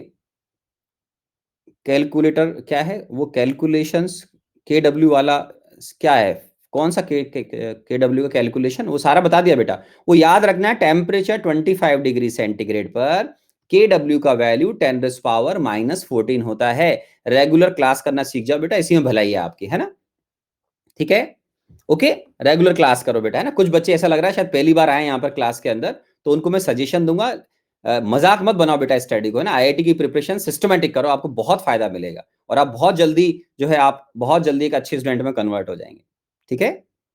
हाँ कई बच्चे हमारे दिव्यांश और बहुत बच्चे रेगुलर हैं जो हैं, तो सर क्या था एक पता नहीं, हाँ, लेवलिंग इफेक्ट ऑफ वाटर भी पढ़ा दिया गया है क्लास के अंदर, सब पढ़ा दिया है हमने, है ना। तो जिन बच्चों को अब लगता है कि उनको चीजें आती नहीं है, तो उनको मैं गाइड कर रहा हूँ, मोल कॉन्सेप्ट की लास्ट की 2 क्लासेस आप कर लें, ठीक है ना। तो आपके लिए बहुत अच्छा हो जाएगा, ठीक है। ओके, तो ये कई बच्चे ऐसे क्लासेस के अंदर जो पहली बार अभी आ रहे हैं, तो उनको मैंने गाइड कर दिया है। दोबारा बोल रहा हूँ, ये आपकी मिस्टेक है, मेरी मिस्टेक नहीं है इस चैप्टर के अंदर। तो आप मेरे मोल कॉन्सेप्ट के लास्ट के 2 लेक्चर देख लें, तो उसमें Arrhenius concept of acid bases, acids and bases, Bronsted and Lowry detail में कवर किया है, और हमारा लीविस कॉन्सेप्ट, तीनों उसके अंदर कवर हो चुके हैं। तो अब उनके लिए यहाँ पर जगह नहीं है बेटा। ये आयनिक इटसेल्फ बहुत बड़ा चैप्टर है, लेंथी चैप्टर है, हमें इसको ऑफलाइन के अंदर कवर करने में लगभग 5 वीक्स लग जाते हैं विद प्रॉब्लम डिस्कशन, समझे आप। तो ये एक लेंथी चैप्टर है, तो इसलिए हम इसमें टाइम भी लेंगे, और जो बच्चे रेगुलर रहेंगे उसको इस चैप्टर के अंदर बहुत फायदा मिलेगा। एंड ऑफ द सेशन उनको लगेगा कि हाँ यार, हम अब आयनिक के अंदर काफी कुछ समझते हैं पहले के कंपैरिजन में, ठीक है ना। लेकिन इसके लिए सिंसियरिटी रखनी पड़ेगी। ये नहीं 2-4 क्लास घूमने आए फिर चले गए, फिर कहीं और घुस गए, या फिर उधर से कहीं इधर आ गए, ऐसे मत करो। जिस भी ऑनरेबल एजुकेटर क्लास कर दो आप, सिस्टमेटिक करें और पूरा चैप्टर एक बार में पढ़ें, है ना। तो आपको बहुत फायदा मिलेगा। अब कई बच्चे क्या अभी दिख रहा है, वो चैट बॉक्स से पता लग रहा है, वो ये लिख रहे हैं लेवलिंग इफेक्ट क्या है, ब्रॉन्स्टेंट क्या था, लिविस क्या था। तो भैया वो निकल गया बेटा। लेवलिंग इफेक्ट भी क्लास में जो बच्चे रेगुलर, उनको मालूम है, लास्ट क्लास में पूरा इनफ टाइम देकर उनको लेवलिंग इफेक्ट बताया मैंने। अपना क्लास में जो बच्चे रेगुलर, कम से कम 15-20 मिनट अपन इस पर आराम से मोर देन इनफ बातें कर चुके हैं। तो ये एडवांटेज है रेगुलर क्लास करने का। जो बच्चे कर रहे हैं उनको एडवांटेज नजर आ रहा होगा, ठीक है, कि एक्स्ट्रा एज कैसे मिलता है रेगुलर क्लास करने का, ठीक है ना, और कैसे हम ऑर्डिनरी बच्चों से आगे निकल जाते हैं कंपटीशन के टाइम में। तो जिन बच्चों ने क्लासेस मिस कर दी, एब्सेंट रहे, उनको मेरी सिंसियर एडवाइस है, एज ए एल्डर ब्रदर मान लें, अंकल मान लें, कि आप क्लासेस रेगुलर करो बेटा। आपकी एज से ज्यादा मेरा टीचिंग एक्सपीरियंस है, तो आप इसका पूरा फायदा उठाओ, आपको बहुत बेनिफिट मिलेगा। और मेरी क्लास में विदाउट ईगो लर्न करते जाओ, मजा आता जाएगा। अब आप बस ये देखते जाओ कि मैं जो बोलता जा रहा हूं वो आपको समझ में आता है कि नहीं आता। पहले आपने क्लास छोड़ दी, उसके लिए मैं रेस्पॉन्सिबल नहीं हूं। और उसके लिए आप मेरी चाहें तो केमिकल इकोनॉमी की क्लासेस देख लेना 13 के अंदर, या मोल नहीं आता तो वो भी देख लेना, ठीक है ना। तो अब यहां से अब हमारी नई जर्नी शुरू होने जा रही है। तो जिन बच्चों ने क्लासेस छोड़ दी बेटा, आप उनको रिकॉर्डिंग देके कवर कर लें। अब हम आगे बढ़ते हैं बच्चों। पीएच डेफिनेशन, ये बड़ा अच्छा पार्ट शुरू हो गया। इसमें अब आप आराम आराम से सुनना। कई बच्चों ने कुछ भी नहीं सुना होगा पहले, तो मैं फिर बोल रहा हूं भैया, मेरी गलती नहीं है ना, ये आपकी मिस्टेक है। इसको आप जल्दी से दूर कर लीजिए मेरे पुराने चैप्टर्स की रिकॉर्डिंग देखकर, तो आपको बहुत फायदा मिल जाएगा। ये मेरी आपको सिंसियर एडवाइस दे दी मैंने, ठीक है। अब सुने, सोरेनसन, एस सोरेनसन बोलते थे इन सर को, इन्होंने सबसे पहले डेफिनेशन ऑफ पीएच दिया था और पीएच स्किल प्रपोज किया था। तो वो मैं आपको बता रहा हूं कि हम जब आईआईटी जेईई में प्रॉब्लम सॉल्व करेंगे माय डियर स्टूडेंट, तो ये क्या है, फॉर डाइल्यूट एक्वस सॉल्यूशन। इन्होंने वास्तव में जो डेफिनेशन प्रोवाइड किया था माय डियर स्टूडेंट, वो डाइल्यूट सॉल्यूशन पर एप्लीकेबल होती है। वो डेफिनेशन क्या दिया था बेटा, आपने 10th क्लास के अंदर इसको सुना होगा। आप बोलोगे यस सर, कुछ याद आ रहा है, ठीक है। तो वो डेफिनेशन मैं आपको यहां लिख रहा हूं, आराम से सुनना। पीएच, अगर आप आरएनएस के अकॉर्डिंग H प्लस आयन के एग्जिस्टेंस को स्वीकार करते हैं पानी के अंदर बिल्कुल सिंपल फॉर्म में, तो आप ऐसा लिखेंगे, कोई दिक्कत नहीं है।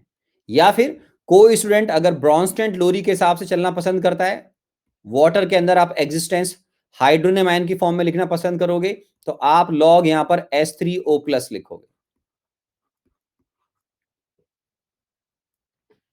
ठीक है ना। तो pH is equal to minus log क्या हो जाएगा, कंसंट्रेशन ऑफ H3O+ हो जाएगा, है ना। जस्ट ए मिनट बच्चों, चेयर हिल जाता है यार बार बार, है ना। ओके, बहुत रोटेटिंग है चेयर, ठीक है। ओके, अब होता क्या है बेटा, मैंने आपको केमिकल इक्विलिब्रियम के अंदर भी बताया था, हिंट दिया था कि एक्चुअल में ये डेफिनेशन डाइल्यूट सॉल्यूशन पर एप्लीकेबल होती है। वैसे तो मैंने केमिकल इक्विलिब्रियम बता दिया था, और कई बच्चों को बोला था हमारे लेक्चर ज्वाइन कर लेना, लेकिन अब उसमें से कुछ बच्चों का छूट गया होगा, नहीं करा होगा, तो अब मैं थोड़ा सा उनको वापस दोबारा बता रहा हूं कि थर्मोडायनेमिक्स जब मैं पढ़ाऊंगा तो उसके अंदर टर्म्स आती हैं, लेकिन आप अभी उसको चैप्टर के हिसाब से मैं आपको ब्रीफ में बता रहा हूं कि होता क्या है। As per thermodynamics, as per thermodynamics, IIT में तो बेटा ये डेफिनेशन काम आएगी, चाहे आप यहां से निकालो चाहे यहां से निकालो, लेकिन नॉलेज के पॉइंट ऑफ व्यू से, क्योंकि अब आपकी बोर्ड के अंदर भी एक्टिविटी का जिक्र कर रखा है, तो इसलिए आपको इसको सुनना जरूरी है, कंपलसरी हो गया है। एज पर थर्मोडायनेमिक्स, बेटा थर्मोडायनेमिक्स हमारे साइंस का एक बहुत ही एडवांस पार्ट है, जिसमें अंदर, जिसके ऊपर मैं एक लेक्चर भी दूंगा। आपके फिजिक्स के अंदर थर्मोडायनेमिक्स के बेसिक्स इतने डिटेल में कवर नहीं होते हैं जितना हमारे आईआईटी में केमिस्ट्री की रिक्वायरमेंट है। और उसको लेकर मैं कल एक स्पेशल क्लास लेकर आ रहा हूँ, फ्री क्लास है वो मेरी special class.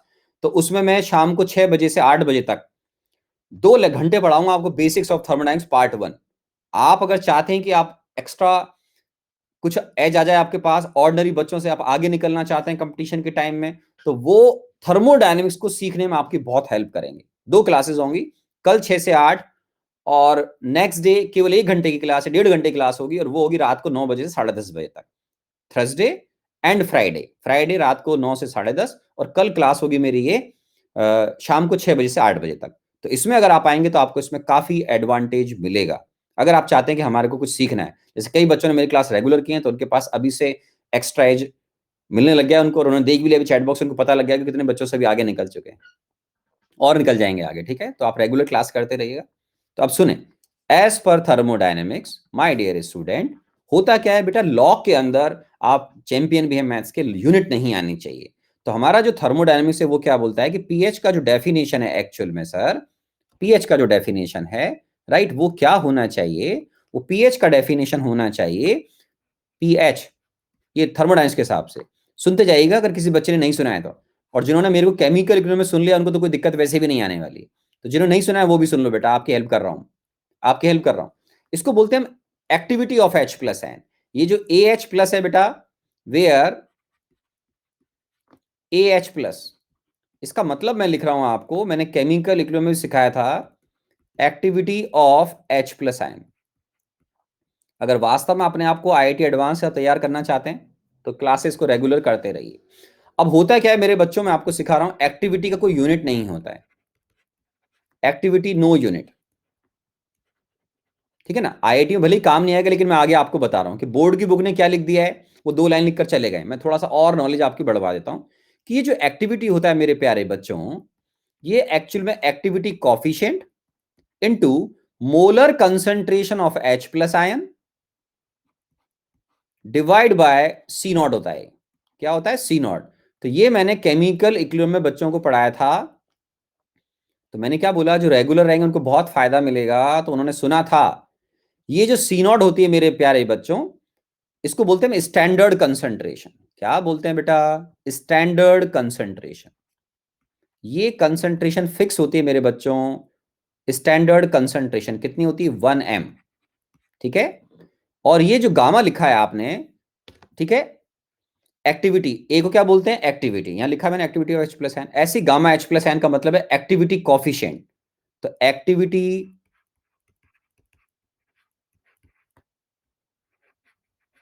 Coefficient of H plus ion, वो किसके इक्वल लिखा है आपने? गामा H प्लस एन, इस तरीके से लिखा है। बोल दें, आप कुछ और भी नाम दे सकते हैं। इसका भी कोई यूनिट नहीं होता है मेरे बच्चों, नो यूनिट।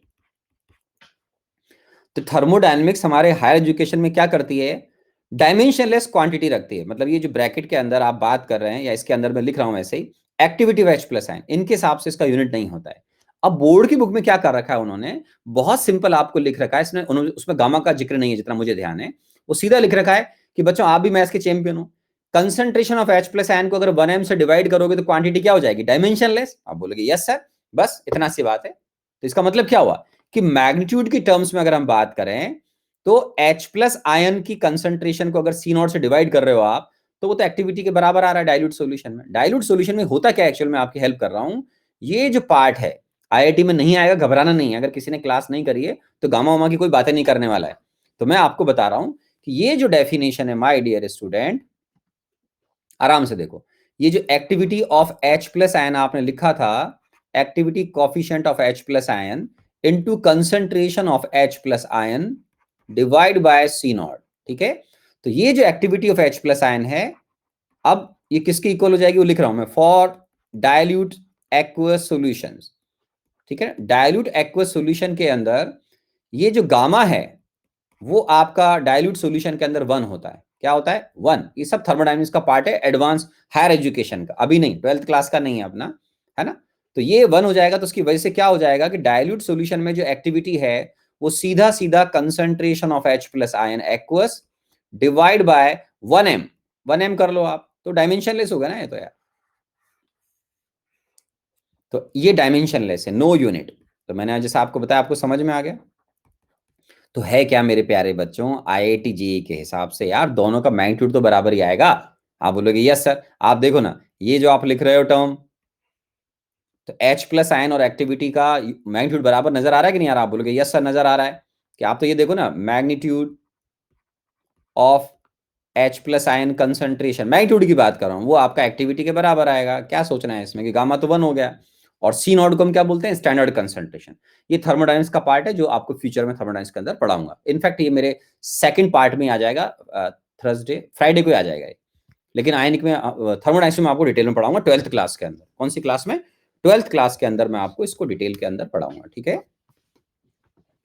तो अब आईआईटी की दोबारा बात करते हैं कि भाई ये मैंने इसलिए बताया, बोर्ड की बुक में भी इसका जिक्र है। नहीं बताऊंगा तो आप बोलोगे सर बोर्ड की बुक में तो लिखा था, एक्टिविटी आपने बताया नहीं। तो ये डायमेंशन लेस क्वांटिटी होती है। और ऐसा क्यों करते हैं? क्योंकि साइंटिस्ट के अकॉर्डिंग लॉग के अंदर कोई यूनिट नहीं होना चाहिए।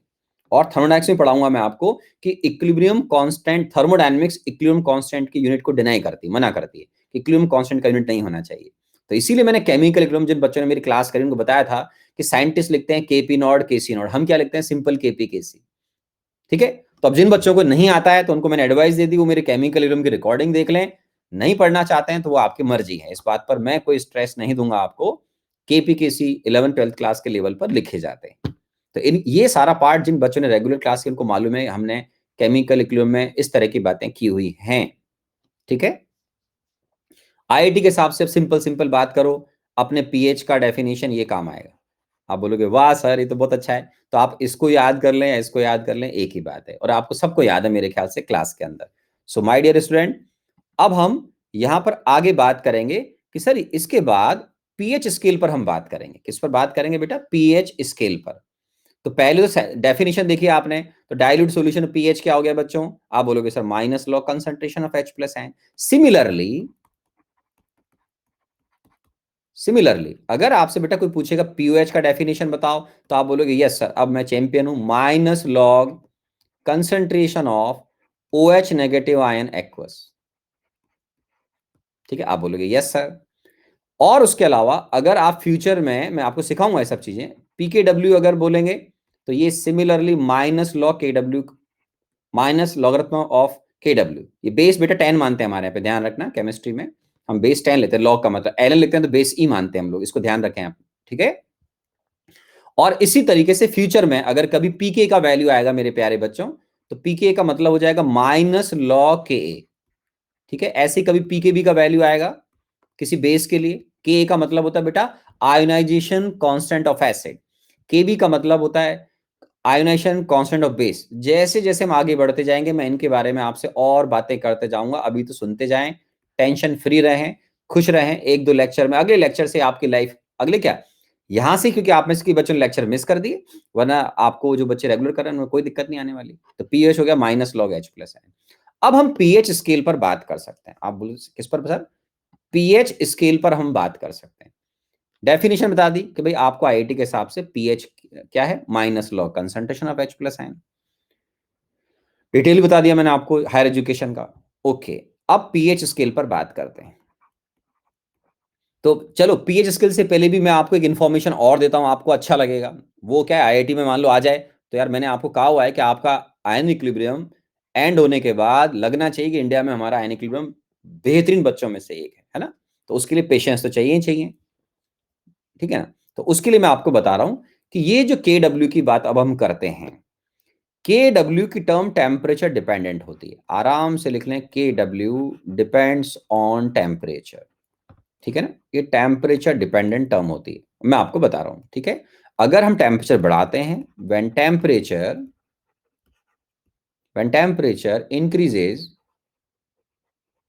The value of kW increases, the value of kW increases, the value of kW increases, ठीक है ना। बच्चे मेरी क्लास खत्म होने के बाद अगर इस नोट्स को एक बार रिवाइज कर लेंगे, डेली रिवाइज करके क्लास में अगर आएंगे 15-20 मिनट, तो आपको बहुत फायदा मिलेगा, है ना, ठीक है ना, ठीक है। ओके, अब यहां पर वेन टेम्परेचर, अब ऐसा क्यों होता है, तो उसका भी रीजन आपको ध्यान होगा। मैंने एक रिएक्शन बताया था और याद नहीं हो तो कोई बात नहीं।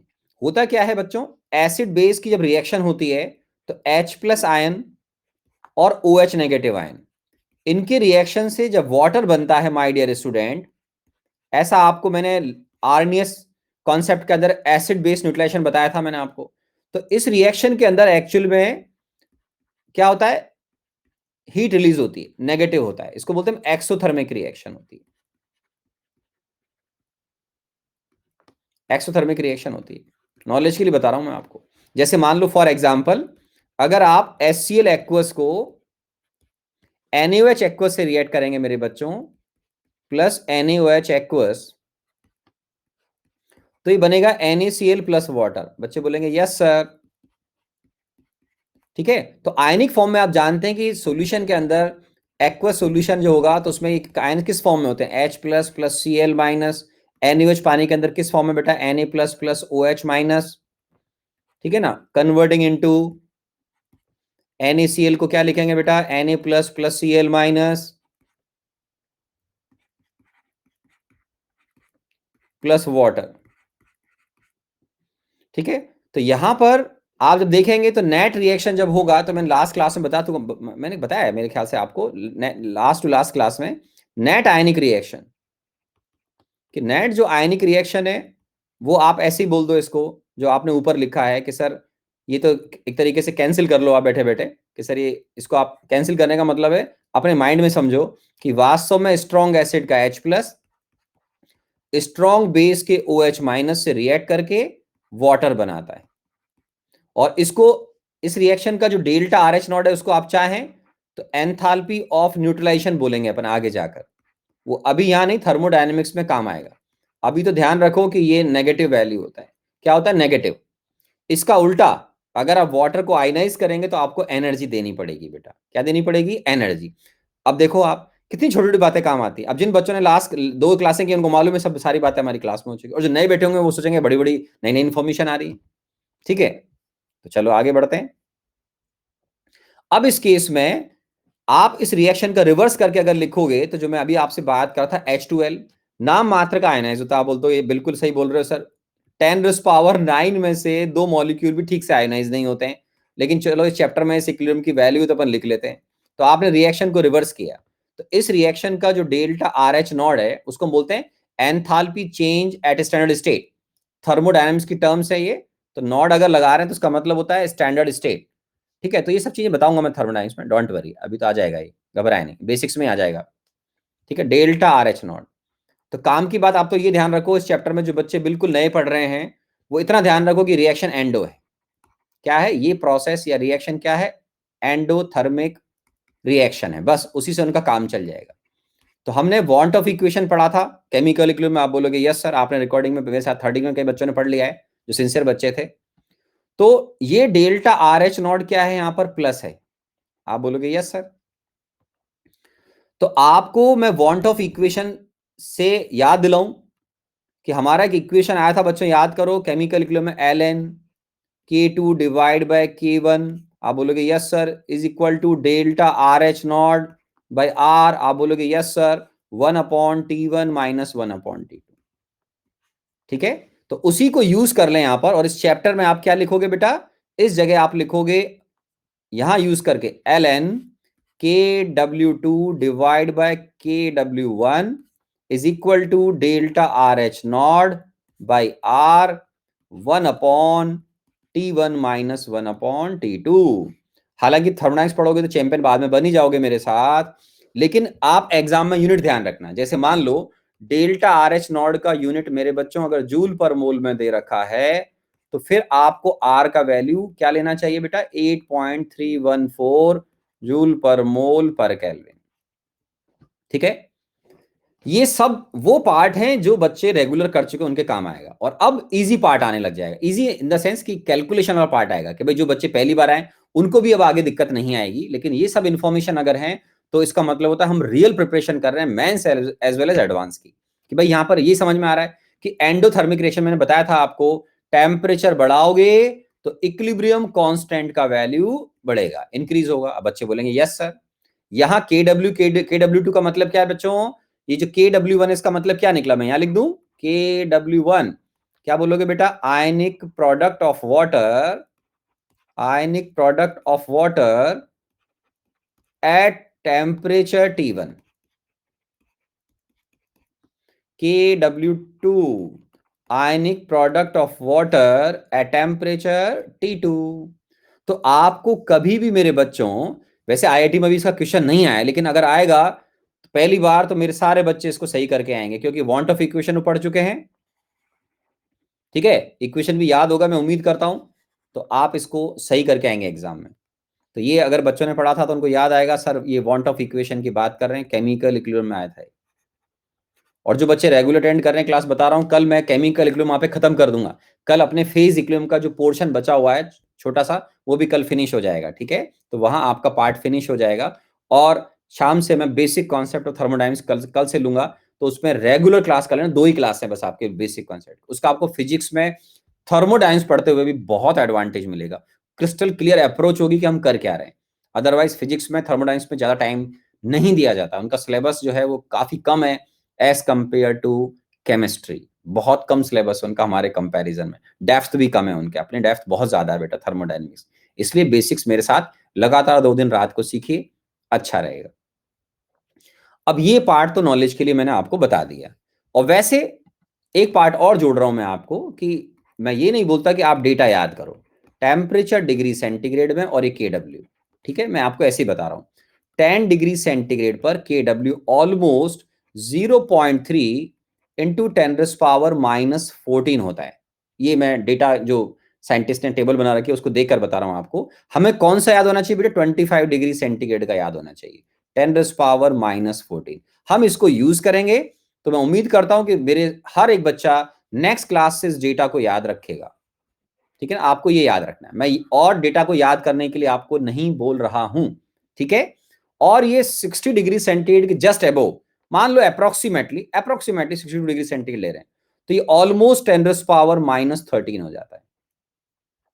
तो मैं डेटा आपको याद नहीं करवा रहा हूं, मैं केवल बोल रहा हूं आप इसको याद कर लीजिए। लेकिन इससे बस आप केवल ये देखो कि टेम्परेचर इंक्रीज करने से KW की वैल्यू इंक्रीज होगी, और या फिर ऑथर कोई पूछ लेगा एग्जाम में आईआईटी मेंस में, तो PKW की वैल्यू कम हो जाएगी। क्यों?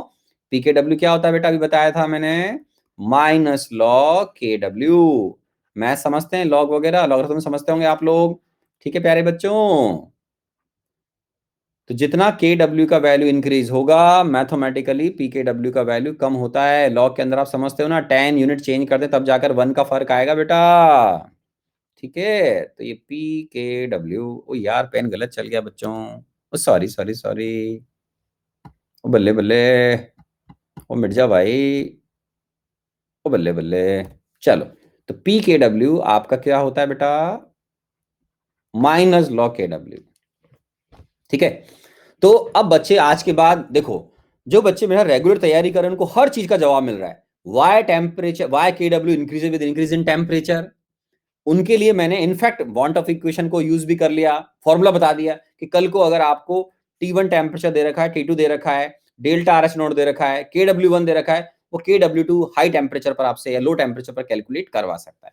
KW2 के मीनिंग ये रहे। तो ये जो बच्चे रेगुलर करेंगे उनको समझ में आएगा कि ये बिल्कुल IIT एडवांस की बिल्कुल क्लियर शानदार प्रिपरेशन चल रही है। और जो बच्चे भी नए आए, तो उनमें अगर उन्होंने पहले से बिल्कुल पढ़ाई नहीं की तो उनको यहाँ थोड़ी सी तकलीफ होगी, लेकिन अब आगे जाकर अब जो मैं स्टार्ट करने जा रहा हूँ वहां से उनको कोई तकलीफ नहीं आएगी। लेकिन इसके लिए मैं उनको दोबारा तीसरी बार बोल रहा हूँ क्लास में, वो मेरे थोड़े से केमिकल के लास्ट के कुछ लेक्चर 2-3 देख लें। लीच प्रिंसिपल आपको आना चाहिए, ठीक है, अच्छा रहेगा, गुड फॉर हेल्थ।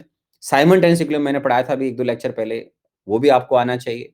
ठीक है, तो वो उनको आप वहां से कर लें, और कॉन्सेप्ट ऑफ एसिड बेस देख लें आप। ठीक है, तो आपको बहुत फायदा मिल जाएगा। नहीं तो फिर प्रॉब्लम्स आती हैं यार, फिर आप बैठे रहोगे टर्म कब आई थी, क्यों आई थी, तो उनको मैं थोड़ी टाइम दूंगा बेटा, इतना टाइम अपन वहां पे दे चुके हैं, है ना। तो हम यहाँ पर आयनिक इक्विलिब्रियम पढ़ने जा रहे हैं। अब हम बात करेंगे पीएच स्केल पर। यहां से अब जो बच्चे नए आए हैं उनकी भी जिंदगी अब काफी आसान हो जाएगी। तो मैं उनको वापस गाइड ये कर रहा हूं कि आप मेरी पुरानी रिकॉर्डिंग्स देख लें, आपको फायदा मिल जाएगा। आपका सब कुछ कवर हो जाएगा 2-3 दिन के अंदर ही। टेंशन लेने की जरूरत नहीं है, मेहनत करने की जरूरत है, रेगुलर क्लासेस अटेंड करने की जरूरत है। ठीक है, ओके। अब देखिए पीएच स्केल, पीएच स्केल बेटा KW की वैल्यू किसके बराबर होती है? आप बोलोगे सर आज ही बताया आपने, molar concentration of H plus ion into concentration of OH negative ion aqueous के बराबर होती है। ठीक है, ओके। माइनस लॉग KW, आराम से देखें अपन क्या लिख सकते हैं, minus log concentration of H plus ion aqueous minus log concentration of OH minus aqueous. आप बोलोगे यस सर, ठीक है, ओके। अब इसको हम क्या लिख सकते हैं, जैसा मैंने आपको बताया, इसको लिख सकते हैं मेरे प्यारे बच्चों क्या, PKW, इसको क्या लिखते हैं PH, और इसको क्या लिखते हैं POH लिख सकते हैं। ठीक है, तो यहां से अपना जीवन अब काफी अच्छा और आसान हो जाएगा।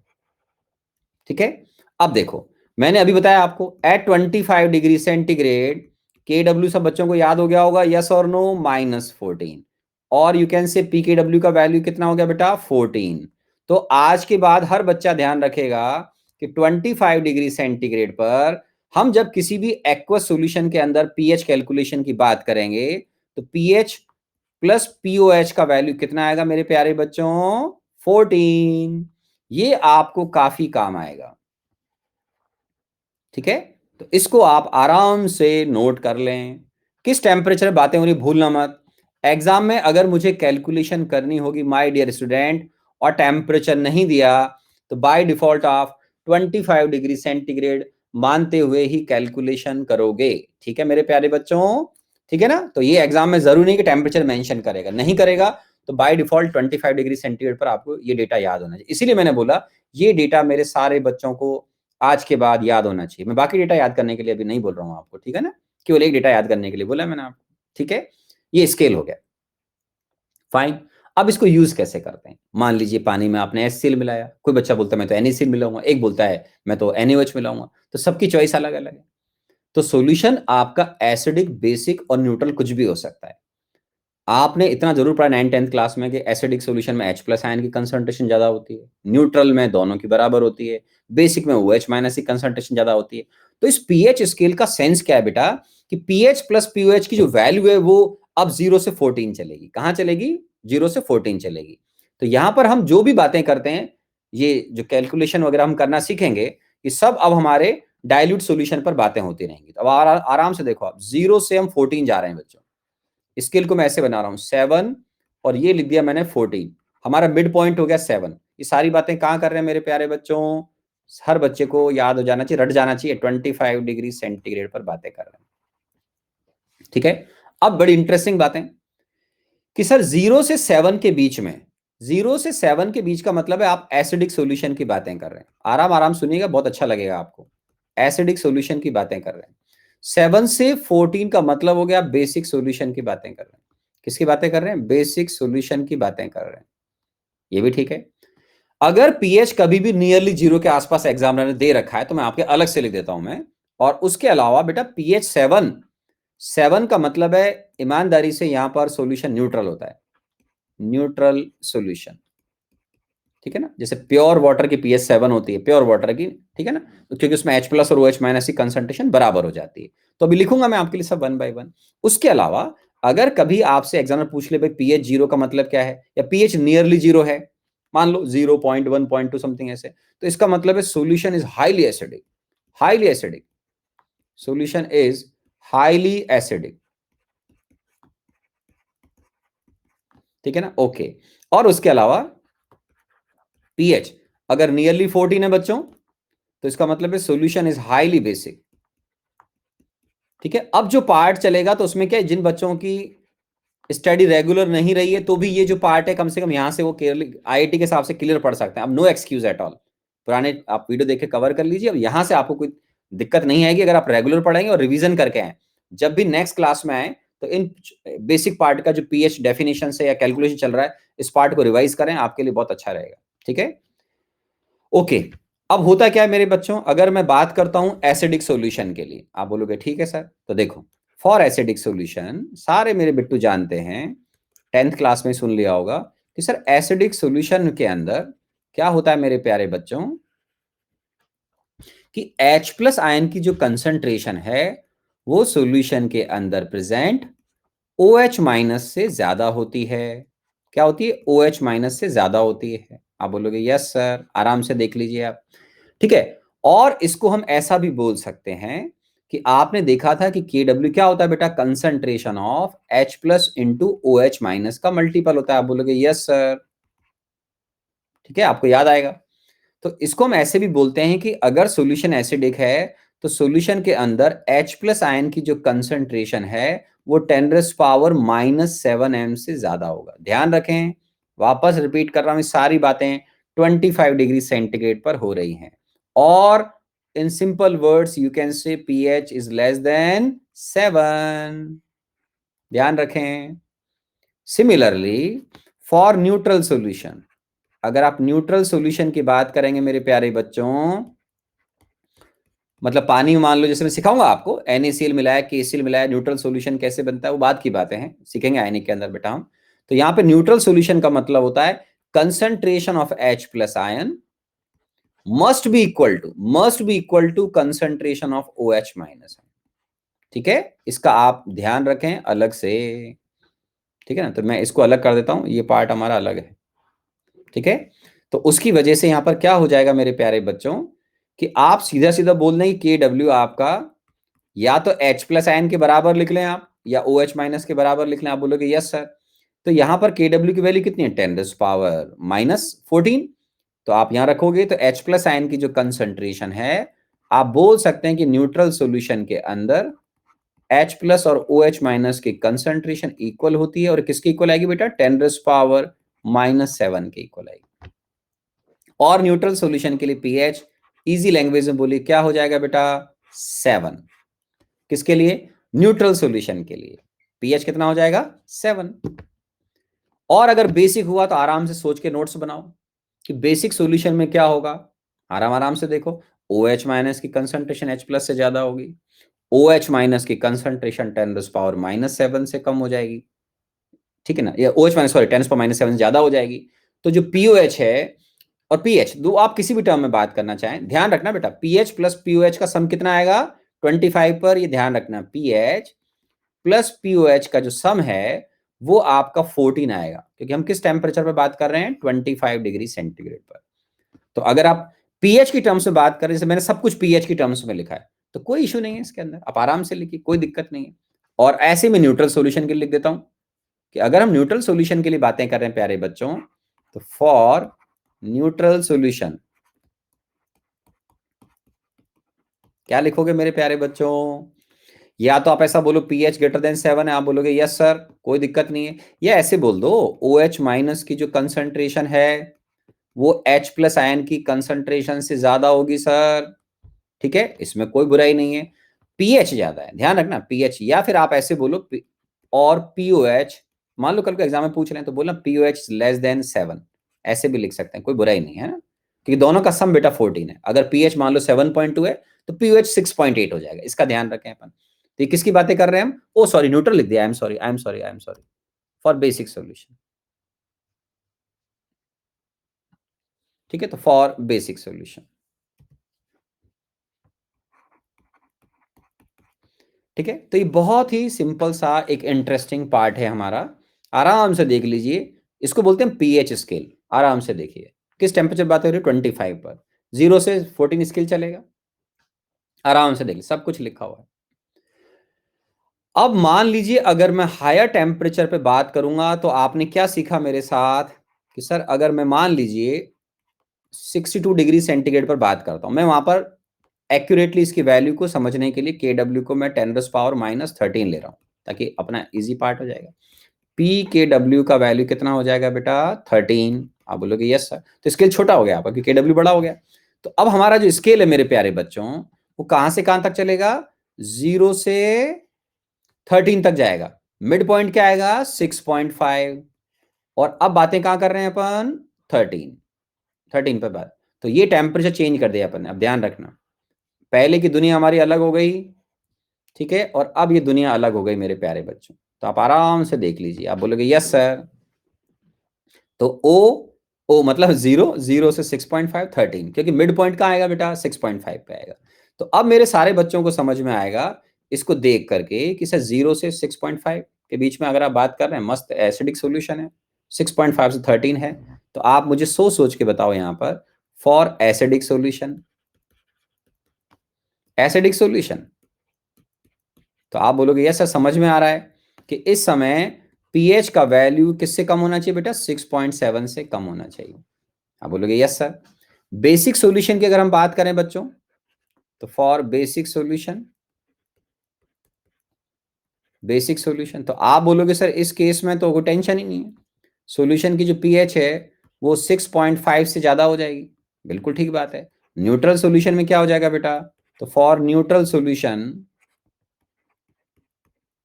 ठीक है ना, पीएच कितना हो जाएगा बेटा, एग्जैक्ट 6.5। तो एक तो क्या है, कुछ बच्चे रट के बैठे रहते हैं कि पीएच 7 होता है न्यूट्रल सॉल्यूशन का पीएच। नो, ये इनकम्प्लीट इंफॉर्मेशन है। पीएच 7 न्यूट्रल सॉल्यूशन का किस टेम्परेचर पे होता है क्लास में, जो बच्चे 9th 10th पढ़ के आए, ये होता है 25 डिग्री सेंटीग्रेड पर। सही स्टेटमेंट। अगर आपने टेम्परेचर चेंज कर दिया, जैसे यहां देखो क्या लिखा हुआ बेटा, टेम्परेचर हाई है, के डब्ल्यू का वैल्यू हाई हो गया, पीके डब्ल्यू का वैल्यू कम हो गया मेरे प्यारे बच्चों।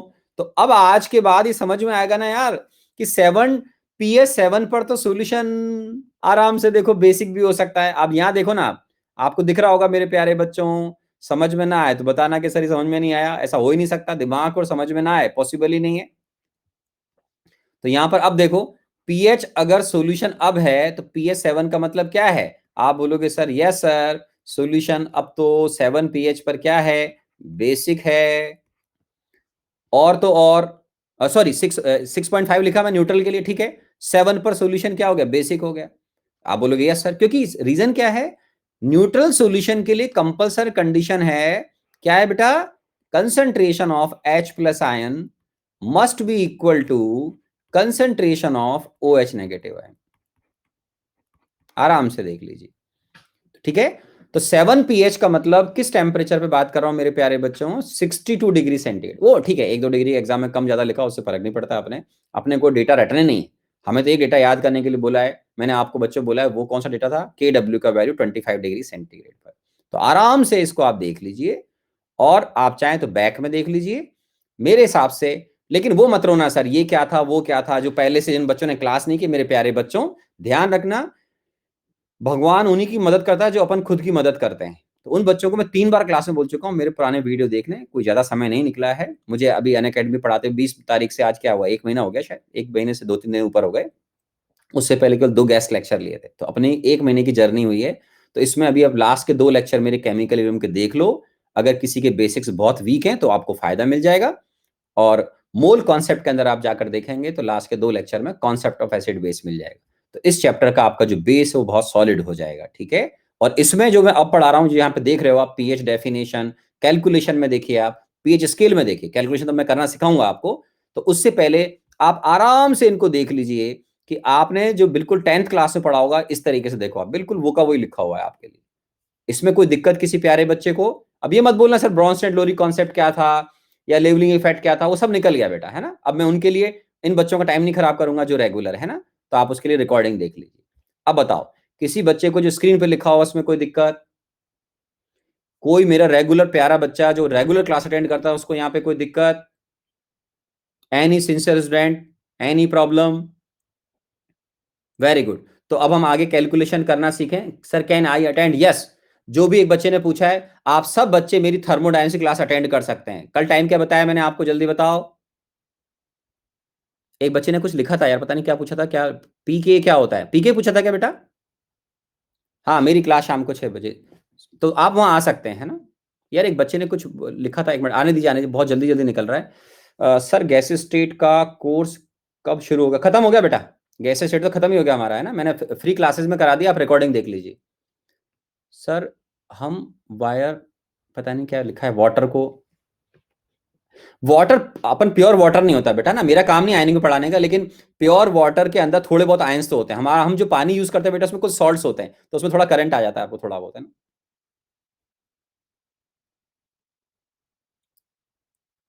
Concentration of H plus will be less than 10⁻⁻⁷ है। हाँ ठीक है, कहां पर बात कर रहे हैं, एसिडिक सॉल्यूशन पे बात कर रहे हैं बेटा, है ना। H प्लस आयन की कंसंट्रेशन 10⁻⁷ से ज्यादा होगी।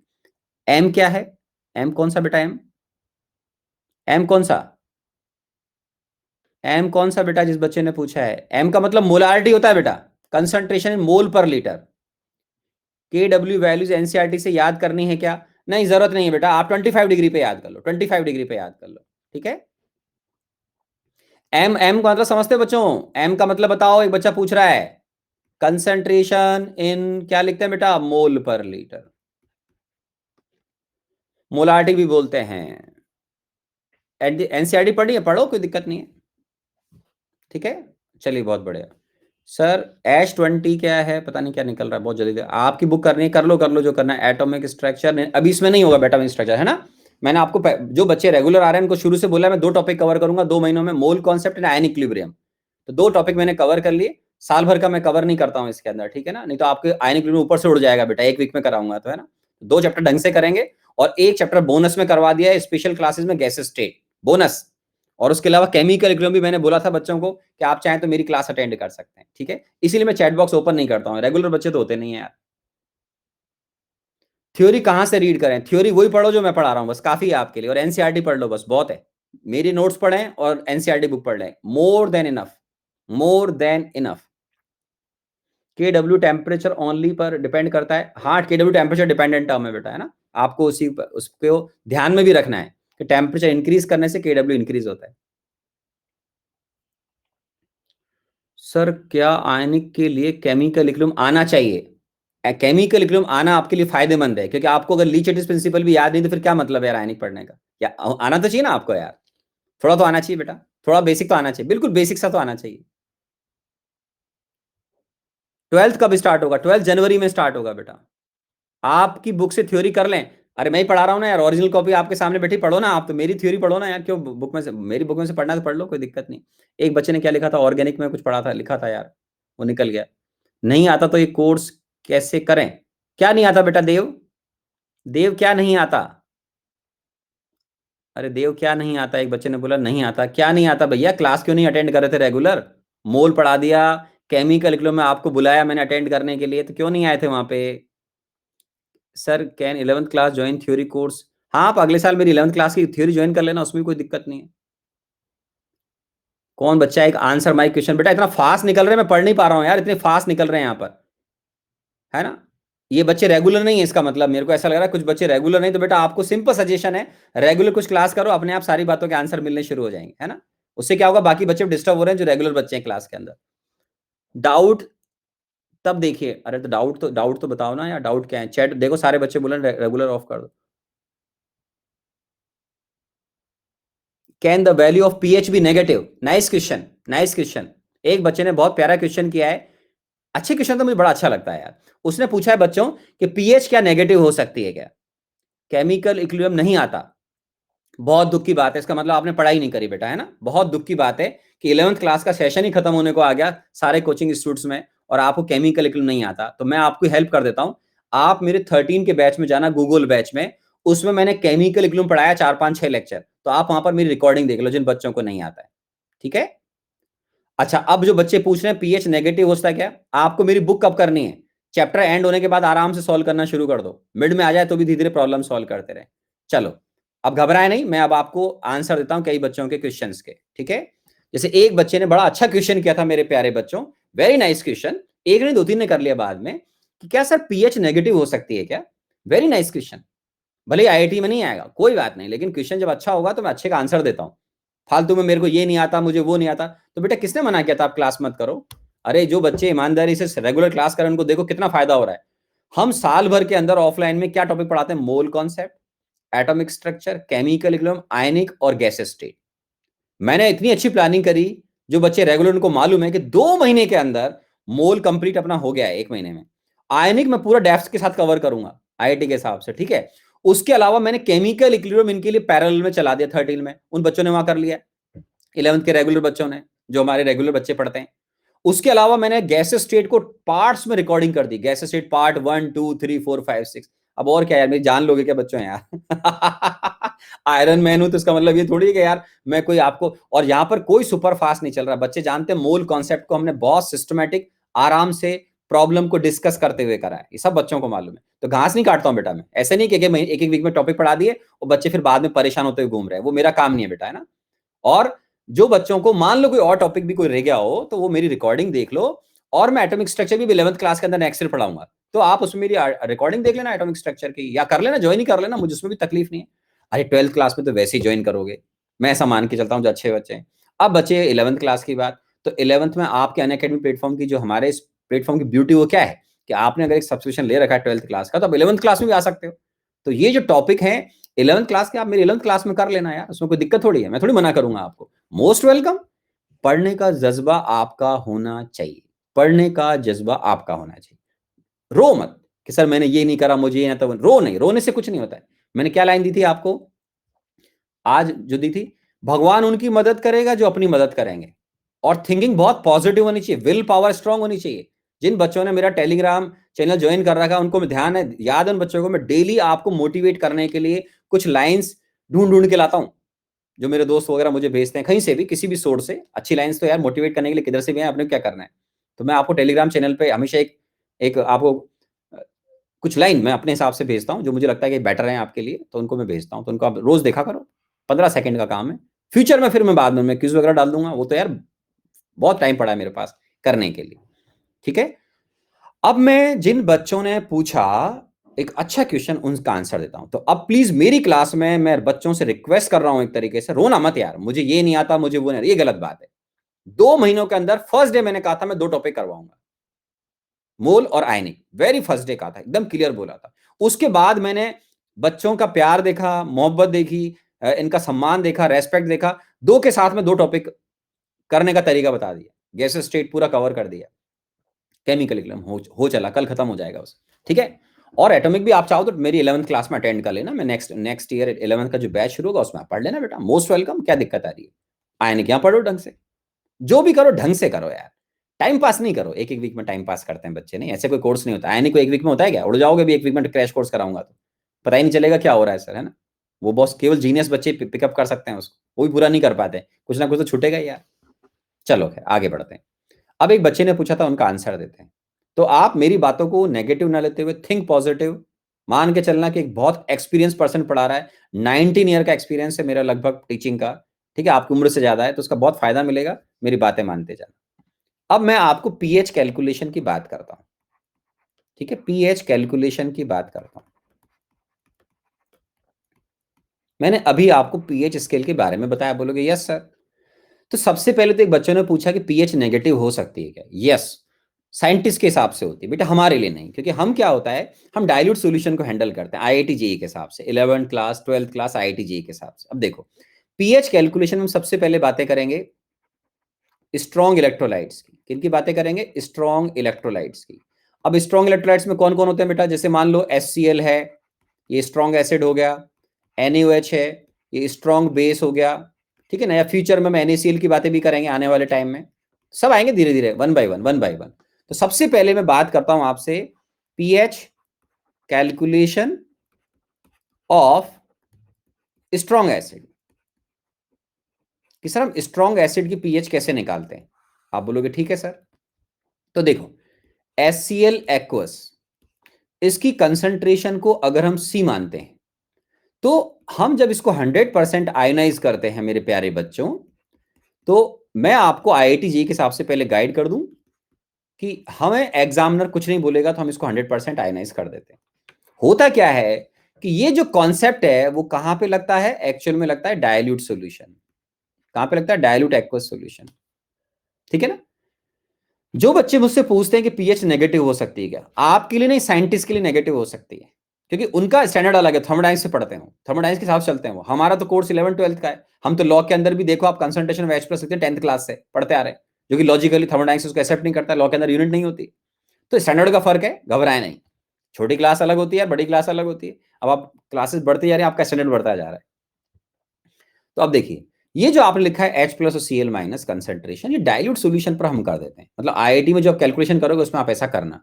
लेकिन अब जैसे मेरे एक बच्चे ने पूछा या 2-3 ने पूछ लिया कि नेगेटिव पीएच कुछ होता है क्या सर, बेटा होता है, साइंटिस्ट के लिए होता है, हमारे लिए नहीं होता है। लेकिन आप मत घबराना, आपने जो मुझसे आज सुना था उसी के बेसिस पर बता रहा हूं कि मान लो कल को ऐसे, ये आईआईटी में आपसे कोई पूछेगा नहीं, घबराना मत।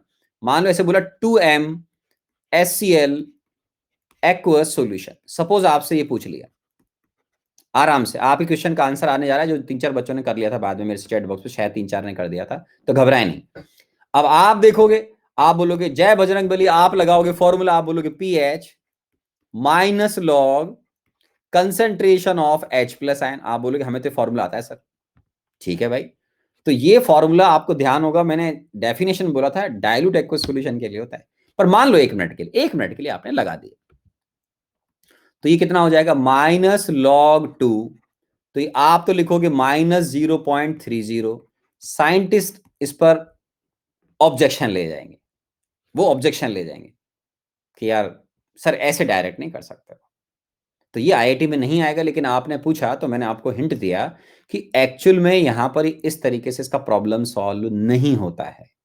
ठीक है, नेगेटिव आएगा पीएचएस का, लेकिन हमारा काम नहीं, ये पोस्ट ग्रेजुएशन कोर्स का काम है। ग्रेजुएशन पोस्ट ग्रेजुएशन कोर्स का काम है, तो उसके लिए मैंने आपको मोर देन इनफ पहले हिंट दे दिया। अब बोले कौन सा हिंट दिया सर? याद दिलाता हूं मेरे प्यारे बच्चों कि ये जो कंसंट्रेट सॉल्यूशन है, कंसंट्रेट क्यों माना जा रहा है? क्योंकि इसका पीएच 0 से नेगेटिव, 0 से कम जा रहा है, नेगेटिव जा रहा है। तो कंसंट्रेट सॉल्यूशन है ये आपका। आप बोलोगे यस सर लग तो रहा है, तो मैं 1 मिनट इसको पूरा लिख देता हूं। तो ये जो कंसंट्रेट आपने सॉल्यूशन लिया है, aqueous solution, concentrate aqueous solution, इसका पीएच ऐसे नहीं निकलता है। आप बोलोगे याद करो मैंने क्या टर्म लिखी थी, तो वो आपको कोई देगा नहीं एग्जामिनर, तो आपके सिलेबस में आएगा नहीं। तो आंसर दे दिया नेगेटिव हो सकता है, लेकिन 0.3 नहीं होता है, अलग होता है। उसके लिए क्या चाहिए बता रहा हूं आपको, गामा आई। जो गामा है, गामा ऑफ, जैसे आपको मान लो पीएच कैलकुलेशन करना है मान लीजिए, तो जो गामा है, गामा याद है कुछ क्या था, मैंने क्या कहा था? वो सब्सटेंस कोई भी हो, गामा का मतलब एक्टिविटी कॉफिशिएंट। अगर भूल गए तो मैं लिख देता हूं यहां पर कि सर हमको यहां पर गामा चाहिए, इसके बिना सॉल्व नहीं होगा। Activity coefficient is required, is required. तो क्वेश्चन था आपका, इसलिए मैंने आंसर दिया। वैसे आईआईटी के हिसाब से काम का नहीं होगा तो मैं नहीं दूंगा, बट फिर भी मैंने दिया कि ऐसा पूछ सक, मान लो आपको नॉलेज के लिए चाहिए तो कोई बुराई नहीं है उसमें। ठीक है, बता दिया मैंने। बिल्कुल ही बाहर होता, किसी काम का ही नहीं तो मना कर देता मैं। Activity coefficient is required. यार लिख नहीं पा रहा हूँ बच्चों, जगह नहीं है मेरे पास। 1 मिनट, थोड़ा सा मैं इसको डिलीट कर लेता हूँ। ठीक है, तो आप लिख लें यहाँ पर कि आपको आईआईटी जेईई में नहीं आएगा, डोंट वरी बी हैप्पी, क्योंकि आपकी तो बोर्ड की बुक में गामा का भी जिक्र नहीं है बच्चों। समझ रहे हो आप? तो जब बोर्ड की बुक में भी गामा का जिक्र नहीं, तो आप क्यों घबरा रहे हो? आप तो बस लिख के छोड़ दो यहाँ पर। तो आप बोलोगे सर मान लो कल को एग्जाम में ऐसे पूछ लें, तो उसका मैं आंसर देता रहा हूँ, आपको घबरा क्यों रहे हो? कि आप तो बोलो सर, कोई पूछेगा तो आप बोलो sir gamma is required, activity coefficient is required. तो आपसे आईआईटी में कोई पूछने वाला है नहीं। और अगर पूछेगा मान लो, तो हम क्या आंसर देंगे? मान लो आप में से कोई बच्चा ऐसा पूछा हो, ऐसे सोच रहा हो, तो एक्टिविटी कॉफिशिएंट इज रिक्वायर्ड। ठीक है, और हाँ, फिर भी अगर मुझे आईआईटी जेईई के हिसाब से आंसर देना पड़ गया मेरे बच्चों, तो आप क्या करोगे? गामा तो हमको देते नहीं, हमारे सिलेबस में नहीं है। तो 2MSCl एक्वस सॉल्यूशन का अगर मान लो, वैसे कोई पूछता नहीं बेटा, घबराए नहीं, है ना, मैं तो ऐसे ही बता रहा हूं आपको, आपने पूछ लिया तो अब मैं बता रहा हूं। तो 2M का मतलब आप लिखोगे सीधा सीधा सर कि सॉल्यूशन इज हाईली एसिडिक। बस ये हमारा स्टैंडर्ड है 11th क्लास का, 12th क्लास का, या आईआईटी एडवांस का मान लो, मेंस का मान लो। सॉल्यूशन इज हाईली एसिडिक, और कैलकुलेशन गामा देगा नहीं तो हम करेंगे नहीं, तो हम बोलेंगे पीएच सर नियरली 0 होगा बस, और तो क्या बोले, हम कैलकुलेशन नहीं कर सकते। आप गामा का वैल्यू बता दो, लाओ किसी सॉल्यूशन के लिए आप गामा का वैल्यू बता दो, मान लो कुछ भी है, 0.9 है, 0.8 है, कुछ भी है, जो भी वैल्यू दे रखा है एग्जामिनर, हम तो कैलकुलेशन कर देंगे। आप याद करो मैंने क्या सिखाया था अभी थोड़ी देर पहले, concentration of H plus ion कैसे निकलेगा? Gamma of H plus ion into molar concentration of H plus ion divide by C0। मैंने आपसे कुछ छुपाया तो है नहीं, तो जो आप एक्स्ट्रा नॉलेज गेन कर रहे हो, उससे थोड़ा सा आपकी जो क्यूरियोसिटी है वो जो आएंगी, या जो क्वेश्चन है वो सॉल्व हो जाते हैं, बस काम नहीं आएगा। तो जिन बच्चों ने पूछा पीएच नेगेटिव होते है, यस, कंसंट्रेट सॉल्यूशन, अरे मैथ्स आती है यार, 1M सॉल्यूशन से नीचे सारे नेगेटिव जाएंगे। 4M करो, 4M करोगे तो आप बोलोगे -0.6 नॉट एक्सेप्टेबल फॉर साइंटिस्ट, क्योंकि गामा नहीं दे रखा है आपको। 10M कर दोगे फिर तो आप -1 बोल दोगे पीएच, तो वो -1 नहीं होता एक्चुअल में, लेकिन वो गामा अगर दे देगा तो फिर जो भी वैल्यू आएगी। तो ये हमारा अभी 11th-12th क्लास का काम नहीं है, ग्रेजुएशन का काम नहीं है, मतलब आईआईटी में नहीं आएगा या बीएससी लेवल पे नहीं आएगा। बट हाँ, जब मेरे को जितना नॉलेज है उसके हिसाब से पोस्ट ग्रेजुएशन में जो रिसर्च वगैरह करते हैं, वर्क करते हैं, तब वहां पर ये चीजें आ जाती हैं। कई जगह बीएससी थर्ड ईयर वगैरह में थोड़ा बहुत इनका टच आ जाता है।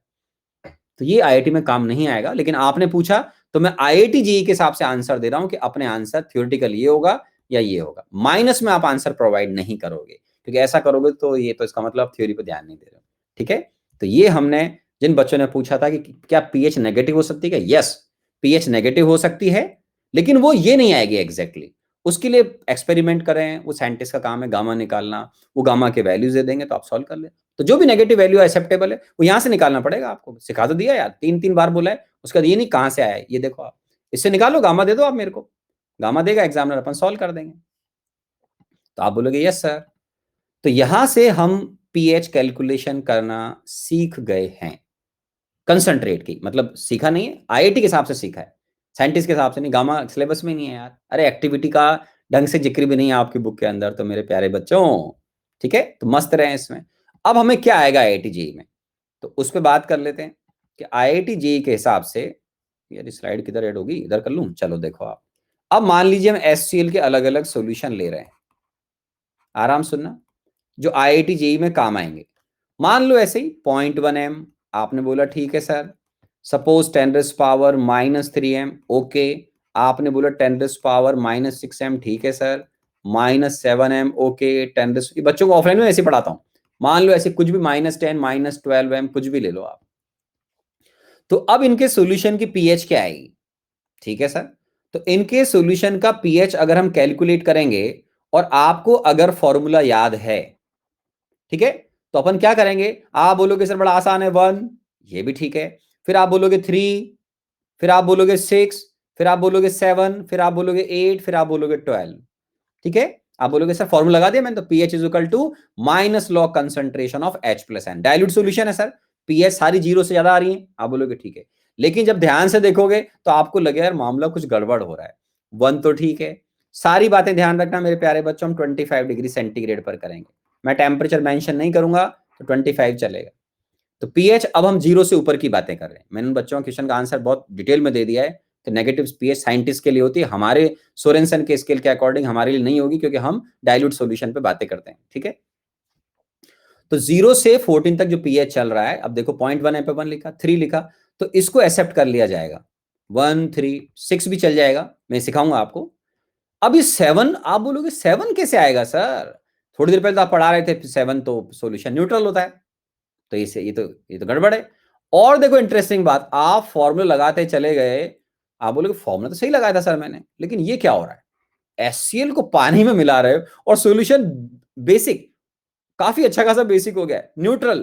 तो इसका मतलब है सर कॉन्सेप्ट में कहीं कुछ गड़बड़ तो है, और यही डिटेल में बातें अपने को सीखनी होती हैं कि सर ये पीएच तो गलत आ रही है, ये पीएच तो गलत आ रही है। अब सही कैसे निकलेगी सर, ये जो आपने अभी लेक्चर के स्टार्टिंग में मेहनत की थी, जिसमें आपने आयनिक प्रोडक्ट ऑफ वाटर को सीखा था, वो काम आएगा। ठीक है, तो डाइल्यूट में तो कोई दिक्कत नहीं है, ठीक है ना। आपने बोला सर मैंने फॉर्मूला लगाया pH is equal to minus log concentration of H plus ion aqueous. आपने बोला ठीक है सर, ये हमारा स्टैंडर्ड है, 11th क्लास का, 12th क्लास का, आईआईटी का, कोई दिक्कत नहीं है। S3 प्लस भी लिख सकते हैं। तो ये 3 तो सही हो गए। अब ये गलत क्यों हो रहा है सर, 10⁻⁻7m गलत क्यों हो रहा है सर, ये भी एक इंटरेस्टिंग बात हो गई यार। आप बोलोगे सर हमारे तो समझ में नहीं, हम तो फॉर्मूला लगाए जा रहे हैं। तो क्या कोई बच्चा जिसने थोड़ा बहुत पहले पढ़ रखा हो मुझे इसका आंसर देगा, फिर मैं आपको सिखाऊंगा। ये मैं हेडिंग ले रहा हूं अब अपनी कि ये सारे गलत हो रहे हैं, तो इनका आंसर इस क्लास में अगली क्लास में आएगा 1 बाय 1। तो पहले तो अभी मैं ये बात कर रहा हूं इसके अंदर कि अब हम जो इंटरेस्टिंग बातें कर रहे हैं वो है pH of 10⁻⁻7m HCl aqueous solution. तो अब कुछ बच्चे सोचेंगे, बेचारे टेंशन में आ जाएंगे, जो पहली बार आयनिक पढ़ रहे होंगे कि हे राम, ये पीएच का मैंने फॉर्मूला तो सही लगाया, लेकिन पीएच 7 को सर मना कर रहे हैं, और वो सोचेगा लॉजिकली भी सही है, सॉल्यूशन तो न्यूट्रल हो गया 25 डिग्री सेंटीग्रेड पर, तो गड़बड़ क्या हो रही है। तो जिन बच्चों ने पहले से आयनिक थोड़ा पढ़ रखा होगा तो उनको इसका आंसर मालूम होगा। क्या कोई बताएगा मेरे को क्लास के अंदर, मैं चैट बॉक्स ओपन कर रहा हूं, आराम से बताएं। कोई बच्चा बताएगा ये पीएच 7 गलत क्यों आ रही है मेरे प्यारे बच्चों, गलत क्यों आ रही है। एक बच्चे ने इसका आंसर दिया है 6.96, गलत है बेटा आंसर, वो भी गलत है। बताओ बताओ। टाइम अप हो गया है बेटा, जिसको नहीं पढ़ना हो कोई बात नहीं, मैं तो पढ़ाऊंगा बेटा, क्योंकि मेरे को डिटेल में कवर करना है टॉपिक, है ना। थोड़ा सा टाइम तो मैं एक्स्ट्रा लेंगे इसमें, है ना। आपके ऊपर बाउंडेशन नहीं है, आपको नहीं पढ़ना हो तो आप क्लास को आराम से छोड़ दीजिएगा, अब बाद में रिकॉर्डिंग देख लेना, है ना। जिनको पढ़ना है वो पढ़ेंगे, है ना। बताओ। वाटर की dissociation, okay, very nice, very good बेटा। फॉर्मूले की लिमिटेशन है, no no no no no. H2 का आयनाइजेशन, वेरी गुड।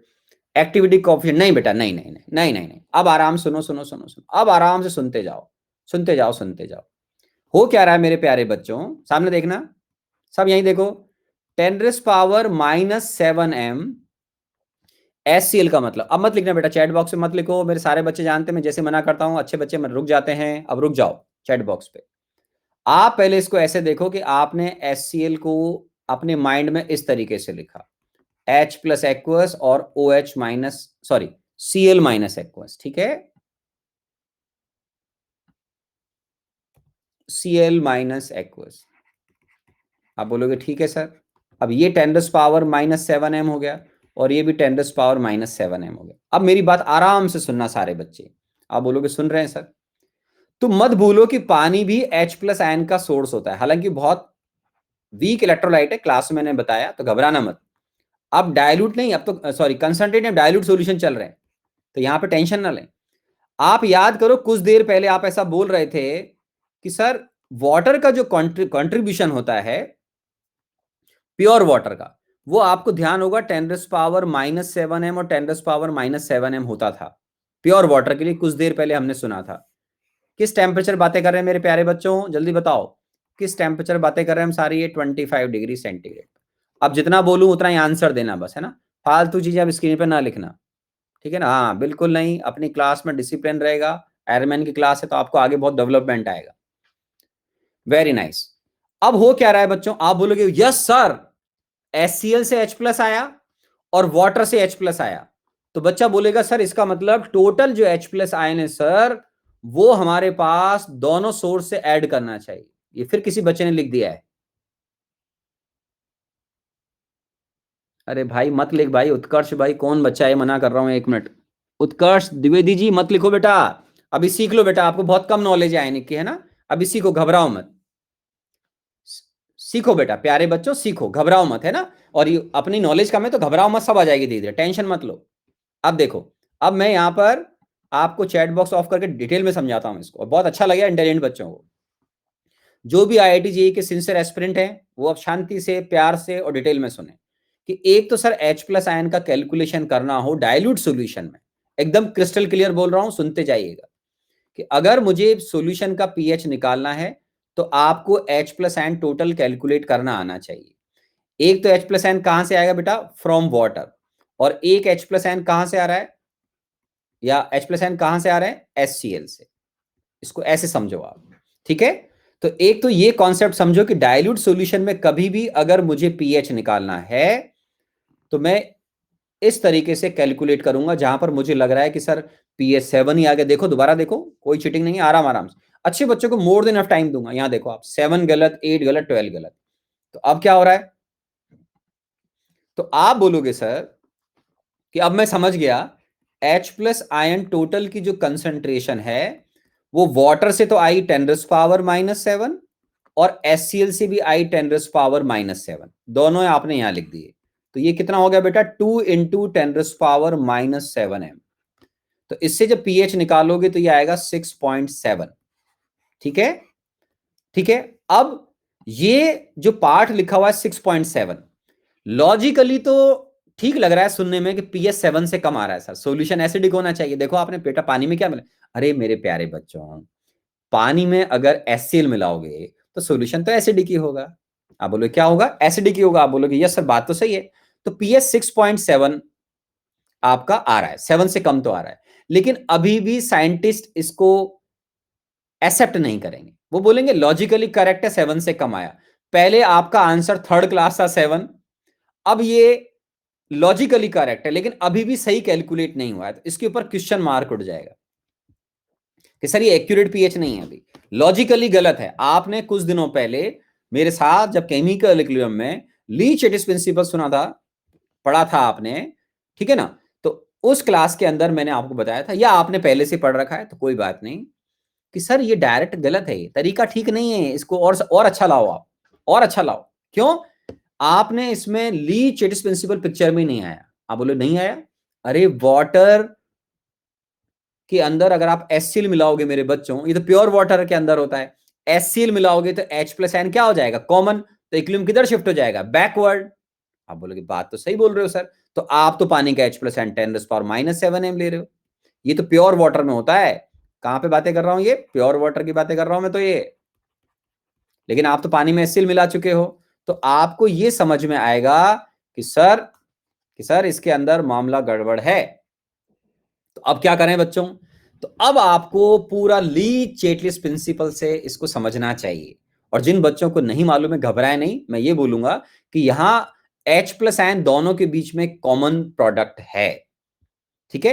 तो इक्विलिब्रियम आपका बैकवर्ड शिफ्ट होगा एज पर ली चेटिस प्रिंसिपल। इतना बेसिक तो आपको आना चाहिए, एनसीईआरटी में भी दे रखा है, आप पढ़ लें अगर किसी ने बिल्कुल नहीं पढ़ा हो तो, ठीक है। रेगुलर बच्चों को इसमें कोई दिक्कत है नहीं। तो अब आप ये सोचो कि जब पानी में आप एचसीएल मिलाओगे, तो एचसीएल तो स्ट्रॉन्ग इलेक्ट्रोलाइट है, तो इसका इक्विलिब्रियम किधर शिफ्ट हो जाएगा, ये तो स्ट्रॉन्ग है, ये तो H प्लस Cl माइनस दे दिए, इसका Cl माइनस दोबारा से Cl में कन्वर्ट नहीं होगा, ये तो आ गए, ये दोनों आयन तो आ गए। लेकिन आप ये विजुअलाइज करो कि पानी में इसको मिला रहा हूं, तो ये इक्विलिब्रियम किधर शिफ्ट होगा, जो अच्छे बच्चे हैं वो समझ जाएंगे कि सर ये इक्विलिब्रियम तो शिफ्ट हो गया, तो ये तो बैकवर्ड शिफ्ट हो जाएगा सर इक्विलिब्रियम। और ये इक्विलिब्रियम अगर बैकवर्ड शिफ्ट होगा तो ये वैल्यू 10⁻⁷ से कम हो जाएगी, और ये वैल्यू भी 10⁻⁷ से कम हो जाएगी। तो अब आप आराम से देखो, जो बच्चे हैं इसको ऐसे देखो कि हमने वाटर के अंदर HCl मिलाया, आप बोलोगे यस सर, ठीक है। और मैं आपको विजुलाइज करवा रहा हूं, मान लो किसी को बहुत अच्छा लगता है विजुलाइज करना, अच्छे इंटेलिजेंट बच्चों को, तो H2L के अंदर ये H प्लस और OH माइनस होते हैं सर, हम मना नहीं कर रहे हैं। इसके अंदर अगर आप HCl मिलाओगे तो सारे बच्चों को इसमें समझ में आना चाहिए, जो मैंने अभी बोला कि अगर आप इसके अंदर HCl मिलाकर डिसॉल्व करोगे मेरे प्यारे बच्चों, तो इसका इक्विलिब्रियम किधर शिफ्ट हो जाएगा, बैकवर्ड। तो अब जो नया इक्विलिब्रियम आएगा उस पर समझो, HCl मिला दिया, HCl ने कितने H प्लस दिए, आपने बोला सर 10⁻⁷m दिए, Cl माइनस कितना दिया, 10⁻⁷m। HCl स्ट्रॉन्ग एसिड है, तो इसका जो कॉन्जुगेट बेस होगा वो बहुत वीक बेस होता है, वो आपको दोबारा से HCl नहीं देगा, तो उसकी तरफ से तो आप टेंशन फ्री हो जाओ। अब यहां क्या हो रहा है, इसका इक्विलिब्रियम बैकवर्ड गया, तो पहले OH माइनस और H प्लस कितना लिखा हुआ था प्योर वाटर में, 10⁻⁷ अब मत लिखो, अब इसको X लिखो, X, ठीक है। अब टोटल H प्लस कितना हो गया, देखो वाटर से जो जब इक्विलिब्रियम बैकवर्ड शिफ्ट होगा, तो वाटर तो बेटा सीधी सी बात है, जितना H प्लस देगा उतना ही OH माइनस देगा, तो ये इसने अब X दिया है, इसने X दिया, लेकिन HCl कितने दे चुका है, तो आप बोलोगे सर HCl प्रोवाइडेड 10⁻⁷ MSCl। तो ये है हमारा न्यू इक्विलिब्रियम की स्टोरी, एट न्यू इक्विलिब्रियम। और जो बच्चे सिंसियरली क्लास करते हैं, मेहनत कर रहे हैं, उनको ये भी समझ में आएगा एकदम 100%, where X is less than 10⁻⁷m as per Le चेटलियस principal, ठीक है। और आयनिक में इसको हम क्या बोलेंगे कि आपने सर वाटर के अंदर HCl मिला दिया, आप बोलोगे ठीक है सर, HCl ने एक प्रोडक्ट दिया वाटर का H plus ion, common ion हो गया दोनों के बीच में, कौन सा कॉमन आयन हो गया, H प्लस आयन।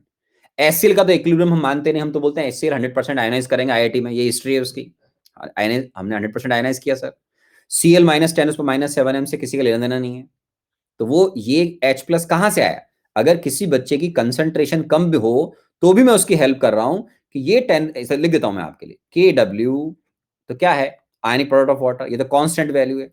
अब इसको ऐसे लिखो, H plus ion aqueous total, आप बोलोगे ठीक है, इनटू OH माइनस, ये लीजिए, आप बोलोगे ठीक है सर, तो मैं इसको लिख के दिखा रहा हूं कि ये 10⁻⁻14 25 डिग्री सेंटीग्रेड पर। अब मैं आपके हिसाब से लिख रहा हूं, ये हो गया X प्लस 10⁻⁷ है, बिल्कुल बच्चों की तरह लिख रहा हूं।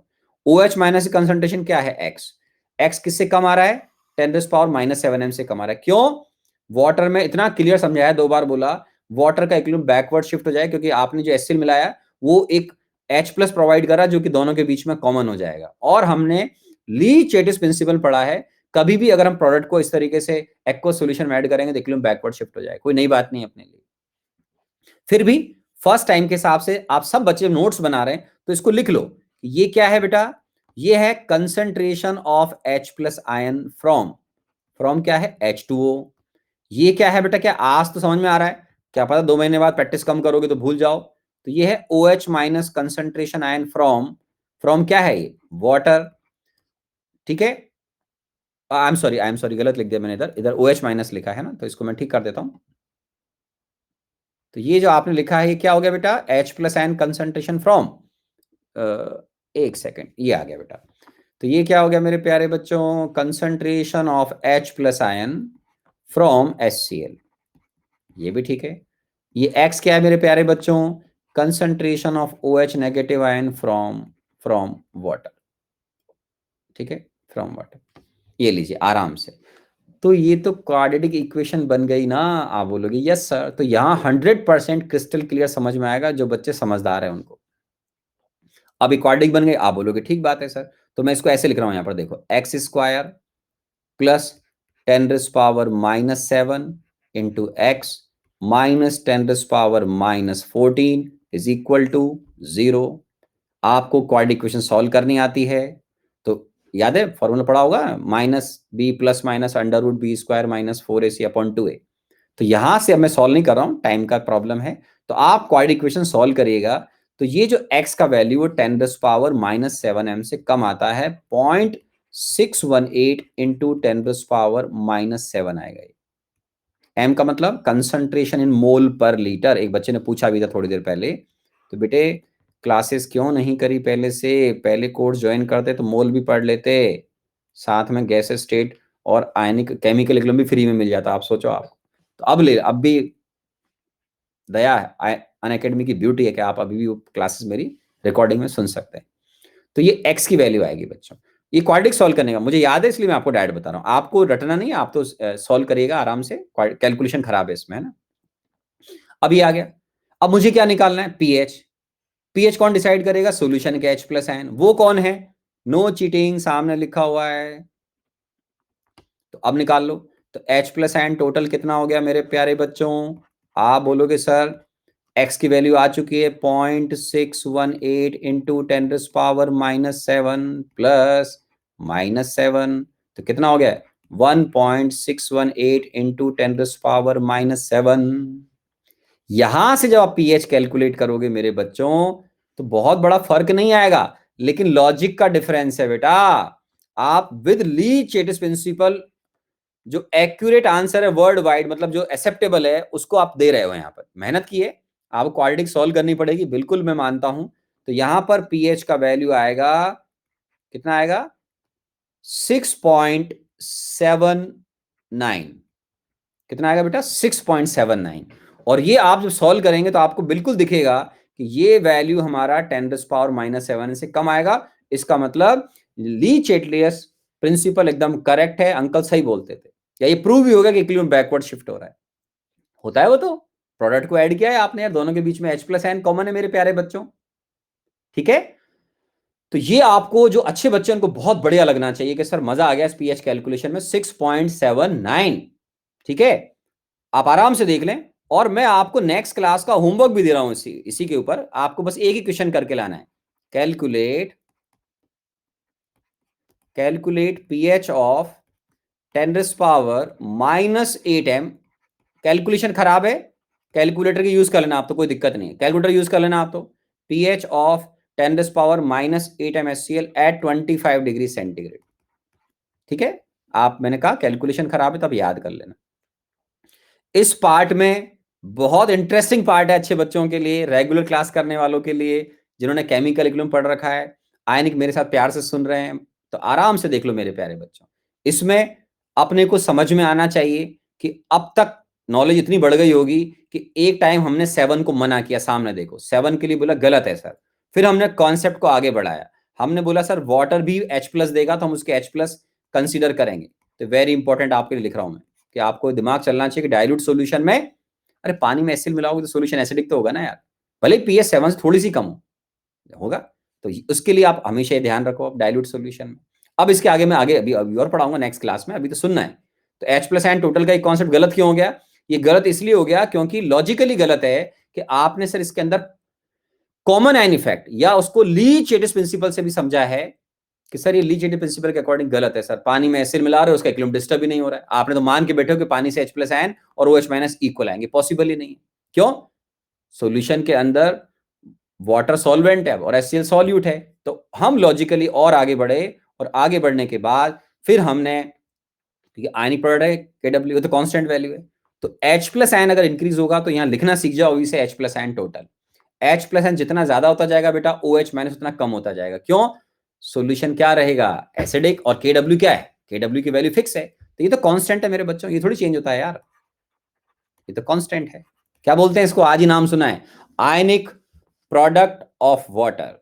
अब ये सामने लिखा हुआ है, मेरे किसी भी प्यारे बच्चे को कोई दिक्कत हो तो बताएं, मैं अब आराम से आपका चैट बॉक्स पे सुन रहा हूं, नहीं तो फिर क्लास एंड कर देंगे और जय हिंद बोल देंगे। आज के लिए थक गए होंगे आप। जो मेरे रेगुलर प्यारे बच्चे हैं, एनी गुड स्टूडेंट सॉल्यूशन, अरे बच्चा एक बच्चे ने बहुत सारा लिखा था उसका कुछ निकल गया, अभी पढ़ लेता हूँ आएगा तो अच्छे बच्चों को यहाँ बहुत मजा आएगा। लेकिन बेटा नोट, हाँ सॉल्यूशन से ज्यादा अगर सॉल्यूट होगा तो आयोनाइज, अरे यार दोबारा आने दो अभी आएगा। हाँ मैं होमवर्क दिखा रहा हूँ क्वेश्चन का। एक बच्चे ने पता नहीं क्या लिखा, सर मैं आपसे नहीं, क्या है परस से पता नहीं क्या है, सॉल्यूशन से ज्यादा सॉल्यूट अगर होगा हो पाएगा सर, देयरफॉर पीएच कैलकुलेशन नहीं कर पाएंगे और नियरली जीरो पे रुक जाएगा और नेगेटिव को कंसीडर नहीं करेंगे। अरे दिव्यांशु बेटा ऐसे नहीं सोचो, ऐसे नहीं सोचो, है ना।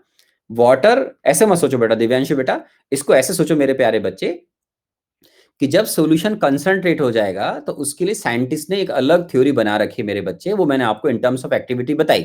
तो अपने को ऐसे मत बोलो।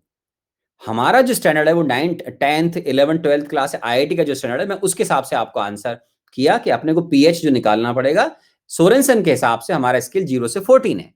लेकिन जो पीएच साइंटिस्ट के लिए नेगेटिव आती है उसके लिए आपको वकायदा एक्टिविटी कोफिशिएंट वगैरह उनकी पूरी नॉलेज होनी चाहिए, उसको आप पोस्ट ग्रेजुएशन के बाद पढ़ना। ठीक है, ठीक है ना बेटा। सर मुझे तो ये बहुत अच्छा लगा, बहुत अच्छी बात है। नहीं नहीं नहीं, आपको सॉल्व करना है बेटा, है ना। मजा आया? Very good very good, very nice very. अब बेटा सब बच्चे रेगुलर क्लास करोगे, प्रॉमिस करो रेगुलर रहेंगे सर क्लास के अंदर। हाँ जो बच्चे जो मेरे साथ में रेगुलर पढ़ रहे हैं, नहीं तो आया नहीं फिर उड़ जाएगा ऊपर से। रेगुलर होगे तो बहुत मजा आएगा आपको, ठीक है। अब ये सुनो, सामने सुनो, सामने सुनो, सामने सुनो। अभी मैं खत्म नहीं हुआ एचसीएल, अभी अगली क्लास में पढ़ाऊंगा। ये क्वेश्चन है बेटा, calculate pH of 10 power -8 time acid 25 degree centigrade. ये क्लास खत्म नहीं हुई, अभी नेक्स्ट क्लास में आगे यहीं से कंटिन्यू करूंगा। फिर मैं आपसे भी और क्वेश्चन पूछने वाला हूं मैं। हाँ वादा रहा, वादा रहा। हाँ 10⁻⁻6 ml, यस। एक बच्चे ने बहुत अच्छा क्वेश्चन किया है, वो नेक्स्ट क्लास में बताऊंगा कि सर 10⁻⁻6 mSCl में आपने वाटर का कंट्रीब्यूशन नहीं लिया क्या? Very nice question, very good बेटा। नेक्स्ट क्लास में आंसर दूंगा कि इसके अंदर वाटर से आने वाला H प्लस आयन नेग्लिजिबल हो जाता है। क्यों? नेक्स्ट क्लास में पढ़ाऊंगा, घबराएं नहीं। रेस्पेक्टेड सर मेरी लॉजिक में गलती बता दीजिए। बेटा क्या बोल रहे हो आप?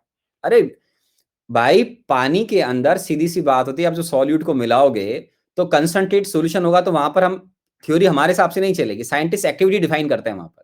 तो एक्टिविटी कोफिशिएंट की नॉलेज होनी चाहिए। आप जो सोचोगे वो साइंस थोड़ी बेटा वहां पे वैसे ही चल जाएगी अपनी, है ना।